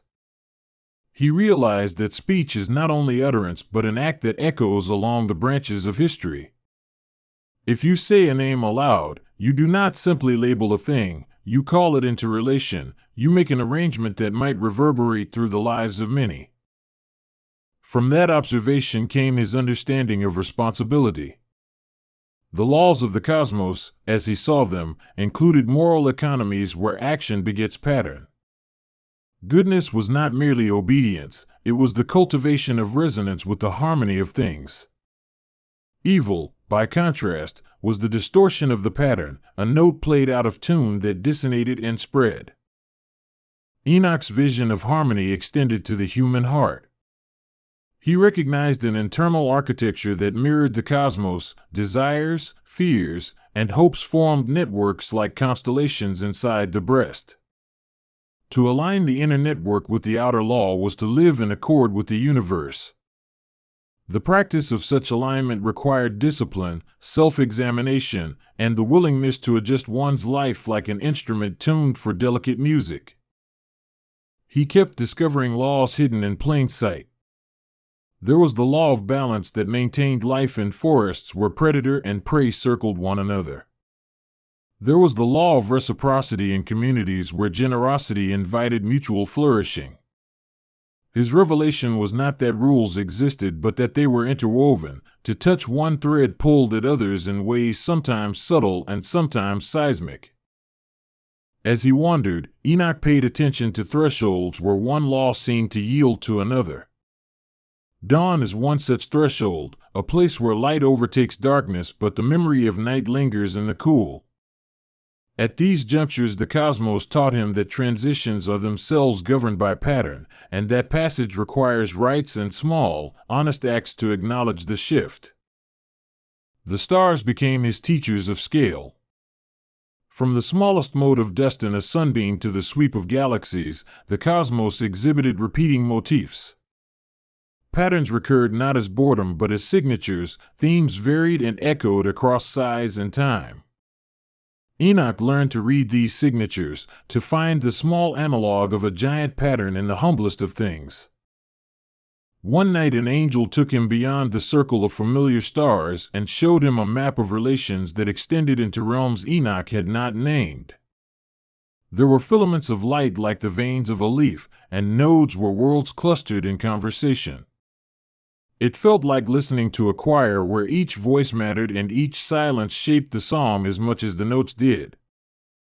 In that choir, Enoch discerned laws of communication. Not all interaction required direct touch, resonance and sympathy sufficed. A planet singing a particular tune could influence an orbit, and a thought held long enough could tilt the heart of a neighbor.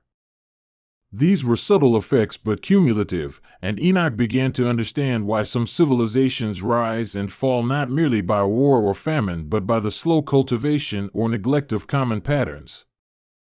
He learned of boundaries that functioned like membranes, selectively letting in what harmonized and keeping out what would corrupt the system. Spiritual and material thresholds both acted like sieves, and the wisdom of the cosmos was in setting them rightly. Too porous, and the integrity of a world leaked away; too rigid, and evolution stifled itself. Enoch saw time as lawgiver in another sense. It was the medium through which cause and consequence flowed, a ledger that recorded not just deeds but tendencies. Habits added up, shaping inclinations and revealing character.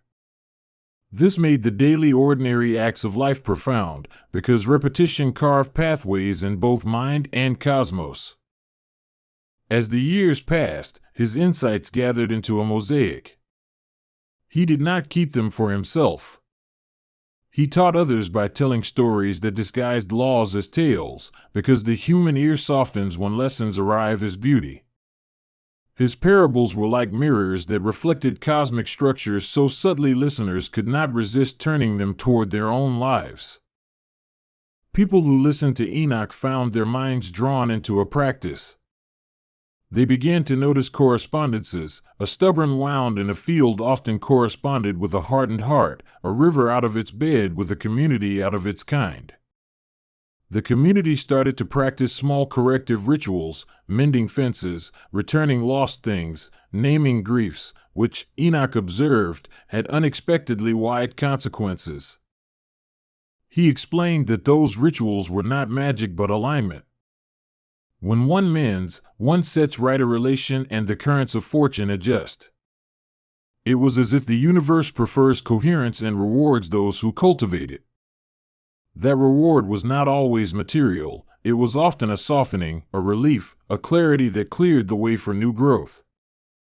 Enoch never framed harmony as one-sided praise for order.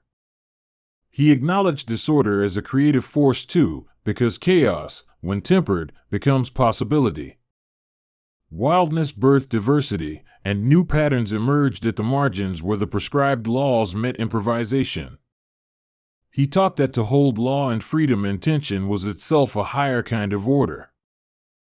In dreams he watched societies that attempted to enforce law without wisdom. They became brittle, as if a tree stripped of its flex bent and broke in a storm. Conversely, societies that cultivated internal virtues, temperance, courage, generosity, proved resilient because their people could adapt while remaining true to core harmonies. Enoch's counsel was always toward balance, structure enough to sustain, elasticity enough to evolve. Underlying all these teachings was a conviction that the cosmos operated by intelligible principles. He was not naive about mystery, rather he treated mystery as a horizon of relations not yet seen. The laws he described were not exhaustive but indicative, signals that invited further listening and deeper apprenticeship. He made pilgrimage to places where the land itself seemed to remember the laws he spoke of. There he found ancient stones arranged in thoughtful patterns, wells that produced water with a clarity that tasted like order, and groves where wind passed through leaves with deliberate rhythm. These were lively archives, and Enoch read them like a scholar reading a living manuscript. At one such site he encountered a circle of elders who preserved songs older than written language. Their melodies captured the arc of seasons and the shape of ethical life. As Enoch listened, he realized that songs were practical lawbooks. They transmitted pattern through time with a fidelity that dry text could not match because melody carried memory into the body. Music mattered to the laws because it taught proportionality. A theme too loud overcrowded others, a theme too soft was lost. The cosmos, like a great orchestra, required sensitivity to balance between parts. Enoch taught that listening well was a moral discipline, attention was a virtue as necessary as patience or honesty. This led him to speak about the law of attention. What we attend to organizes the mind and rearranges the world. A day spent noticing small beauties subtly changes the brain's wiring, so a person becomes more inclined to care and therefore to act kindly. Conversely, attention trained on fear and suspicion grows in those directions, producing consequences that reach beyond the individual. Because he saw attention as formative, Enoch encouraged practices that cultivated it, watching the morning light, naming the colors of the sky, counting breaths without judgment, and listening to the silence between words. These were simple acts, yet he insisted they were powerful because they tuned the soul to the cosmos. An attentive soul resonated, an inattentive soul dissonated. Enoch also contemplated causality and sought to distinguish between proximate cause and deeper law. A sick crop might be explained by drought, but the deeper law could be poor stewardship of soil or a disrupted relationship between people. He urged physicians of the earth and of communities to look beyond immediate symptoms to the network of causes that underlie them. In teaching this, he did not promote fatalism. Laws, he said, were like the grammar of a living language. Learning them empowers speech, not enslaves it. Once you know the grammar, you can compose new songs. Once you know the laws, you can act more effectively. Knowledge, then, was liberation when coupled with humility and restraint. Enoch wrestled with the concept of necessity. Some things seemed inevitable, the sun rising, the seasons turning, yet there were margins of freedom within that inevitability. Human actions could not alter planetary motion, but they could change the tenor of history. The cosmos permitted agency in many domains while keeping certain large structures stable, and that space for agency was a sacred responsibility. He spoke of reciprocity between the human and the cosmic as a covenant rather than a contract. A contract is brittle and legislates only transactions. A covenant lives, it assumes the existence of a mutual flourishing that deepens with care. In covenant, humanity and cosmos become partners in a shared project of beauty and order. To illustrate this, he often told stories of farmers who treated the land as kin and received abundance beyond calculation, not because of luck but because relationships reciprocated. The soil remembered kindness and responded with fertility.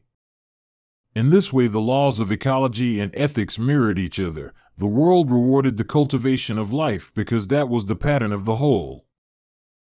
Enoch's explorations also led him into metaphysics, where he considered whether the universe's order implied intelligence.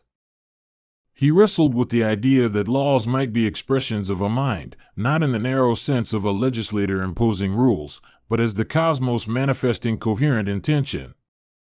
If the universe is intelligible, then understanding it is a form of communion, and to live according to its laws is participation in its meaning. Some found this idea comforting, others threatening. Enoch addressed both responses by focusing on practice rather than doctrine.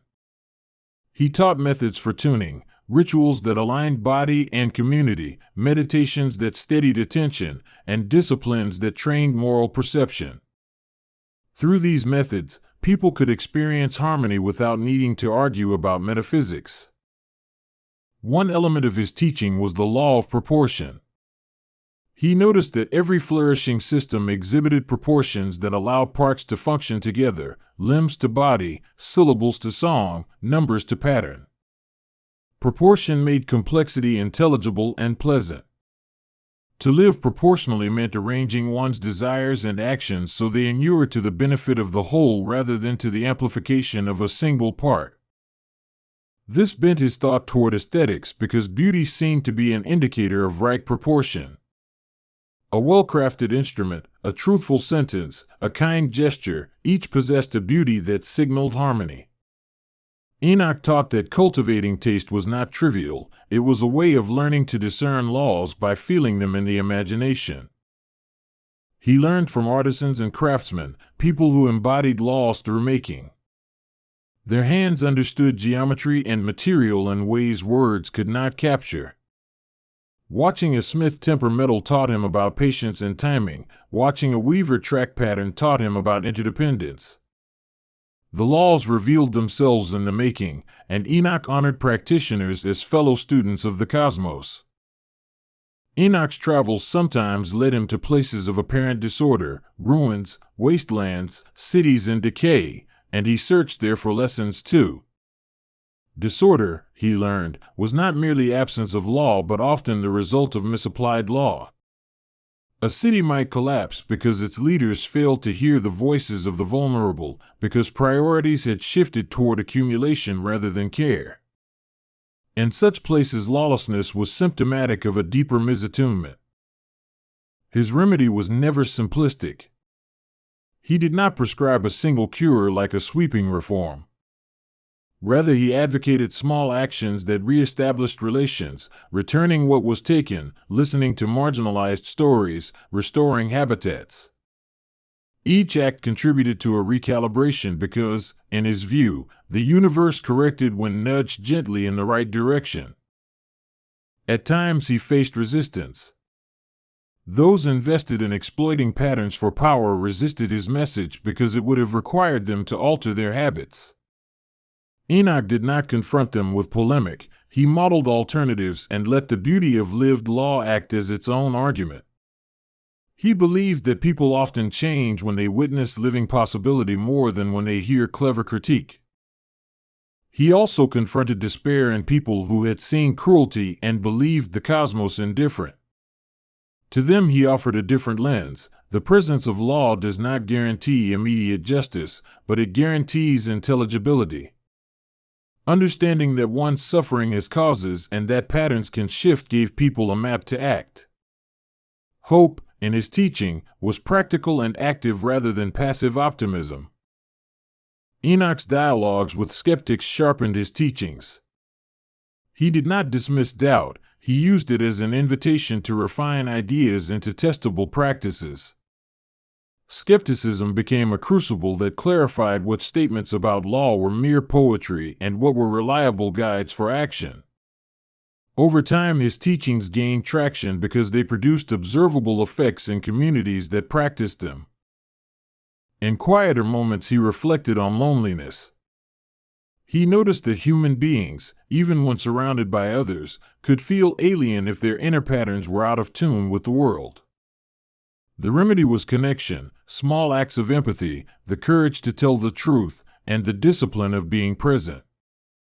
These communal practices were integral to the cosmic law of relation because they repaired ruptures that otherwise widened into tragedy.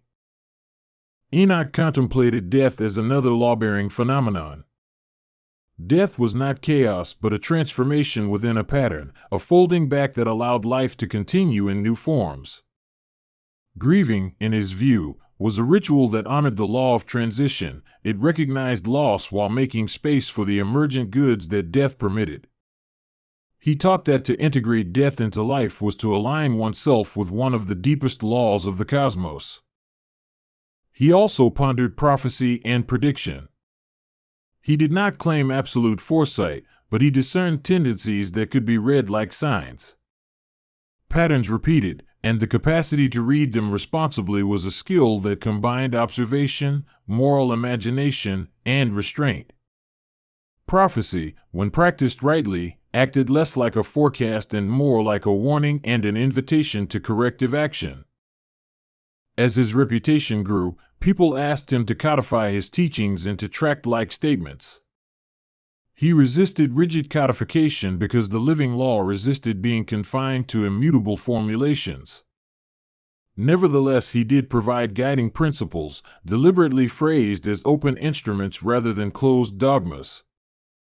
He offered aphorisms that pivoted on insight and action, like a compass calibrated to foster wise living rather than an exact map of the future. One recurring theme was the relationship between scarcity and abundance. He noticed that scarcity often resulted from poorly governed distribution rather than true lack. A community hoarding resources created artificial famine, while one that shared tended to flourish. The cosmic insight here was that abundance is sometimes unlocked by generosity, because generosity restructures relations toward mutual support and therefore increases resilience.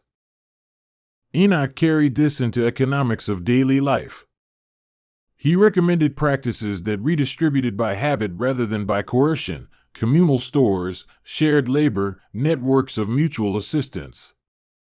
Such practices did not solve every problem but mitigated distress and reinforced bonds. They also aligned with the cosmic law of reciprocity, creating cycles of giving and receiving that reinforced harmony. He remained fascinated with language because language shapes perception and therefore the enactment of law. Words can bind or free, wound or heal, inspire generosity or justify cruelty. He taught careful speech, to speak true where truth mattered and to remain silent where speech would exacerbate harm. Language, like music, required discipline to become an instrument of harmony. This led him into the study of ritual. Rituals are public languages of action that teach bodies what reason alone cannot.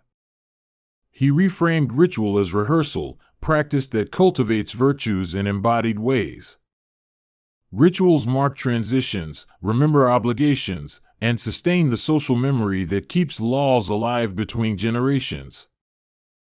Enoch told stories about gardens that flourished because their keepers amended soil with patience and song. He spoke about rivers restored when people stopped dumping their refuse and instead built protections and planted native trees. These were practical tales, and they reiterated his conviction that the laws of the cosmos are not abstract, but are enacted daily through care. He also spoke about justice and the cosmic demand for right relation among people. Justice, in his hands, became the alignment of social structures with the moral law that sustains life. Punishment without restoration he viewed as a corruption of justice because it failed to reintegrate the wrongdoer and remedy the rupture. He advocated restorative practices that healed both victims and communities, aligning social order with cosmic order. Enoch and his companions practiced silence as a way to deepen attention. In silence, the laws often spoke more clearly because noise did not cloud perception. Silence allowed communities to hear the subtle feedback loops of their own behavior and the whisper of the cosmos, guiding them toward small corrections that compounded into transformation. He valued testimony, the telling of what one had seen and learned. The practice of bearing witness created a community memory that guarded against erasure of vital wisdom. Testimony worked like echolocation, sending a sound into moral space and receiving a return that confirmed or corrected one's perception of reality. At times his teachings intersected with technology of his day, simple tools and methods that amplified human capacity to align with natural laws. He encouraged innovations that respected the integrity of ecosystems rather than exploiting them. Tools used well, he observed, could reveal subtler patterns of reality and make care more effective when guided by wisdom. Enoch often spoke of humility as a key law. Those who assumed they could master everything without learning from nature or others typically failed in ways that inflicted wider harm. Humility opened the door to learning and to communal correction. It was the attitude that made law living rather than merely prescriptive. He also taught about beauty as a moral category because beauty, when rightly apprehended, directed taste and action toward form that sustains life. An ugly city often testified to failed laws of care, whereas a beautiful inhabited space suggested flourishing relations between people and place. Beauty cultivated habits of reverence that aligned public life with cosmic harmony. Enoch had a deep sense of pedagogy. He believed that teaching the laws required patient apprenticeship rather than a rush to abstraction. Learning to read the world took time, apprenticeship, and stories grounded in the senses. He preferred learners who would walk with the teachings slowly and apply them daily, trusting that practice would transform understanding into wisdom. He worried about cynicism as a corrosion of law. Those who mocked the idea of harmony because they had seen hypocrisy could become agents of self-fulfilling failure. Enoch's remedy was to cultivate pockets of faithful practice where principles were lived out demonstrably. These pockets acted like seeds, showing others what was possible and enticing gradual change. There were moments of exhilaration when the pattern seemed to sing in unison and his community experienced flourishing that felt miraculous. Children grew healthy, elders found peace, crops succeeded beyond expectation, and disputes resolved with grace. Enoch would sit quietly and feel gratitude not as a mere emotion but as a recognition of alignment between means and ends, cause and effect. He did not believe harmony eliminated struggle.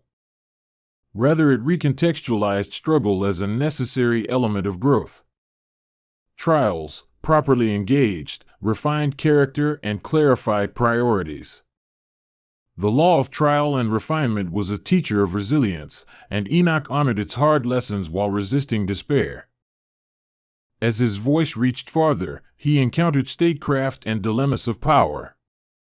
He spoke about governance as a stewardship, where rulers are temporary custodians of relations entrusted to them.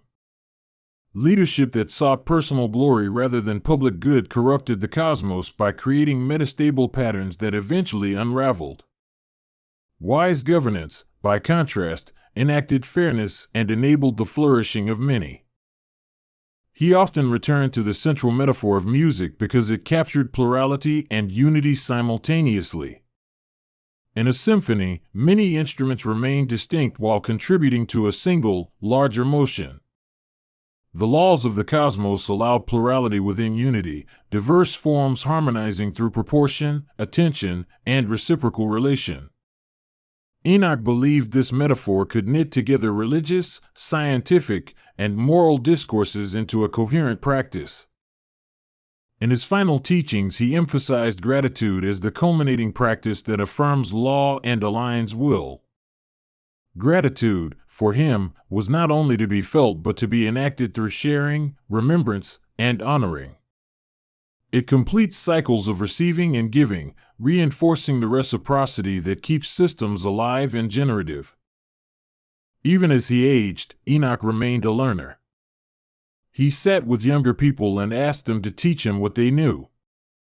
That posture of continual learning was itself a law of wisdom. Assume you do not know everything and therefore remain open to correction.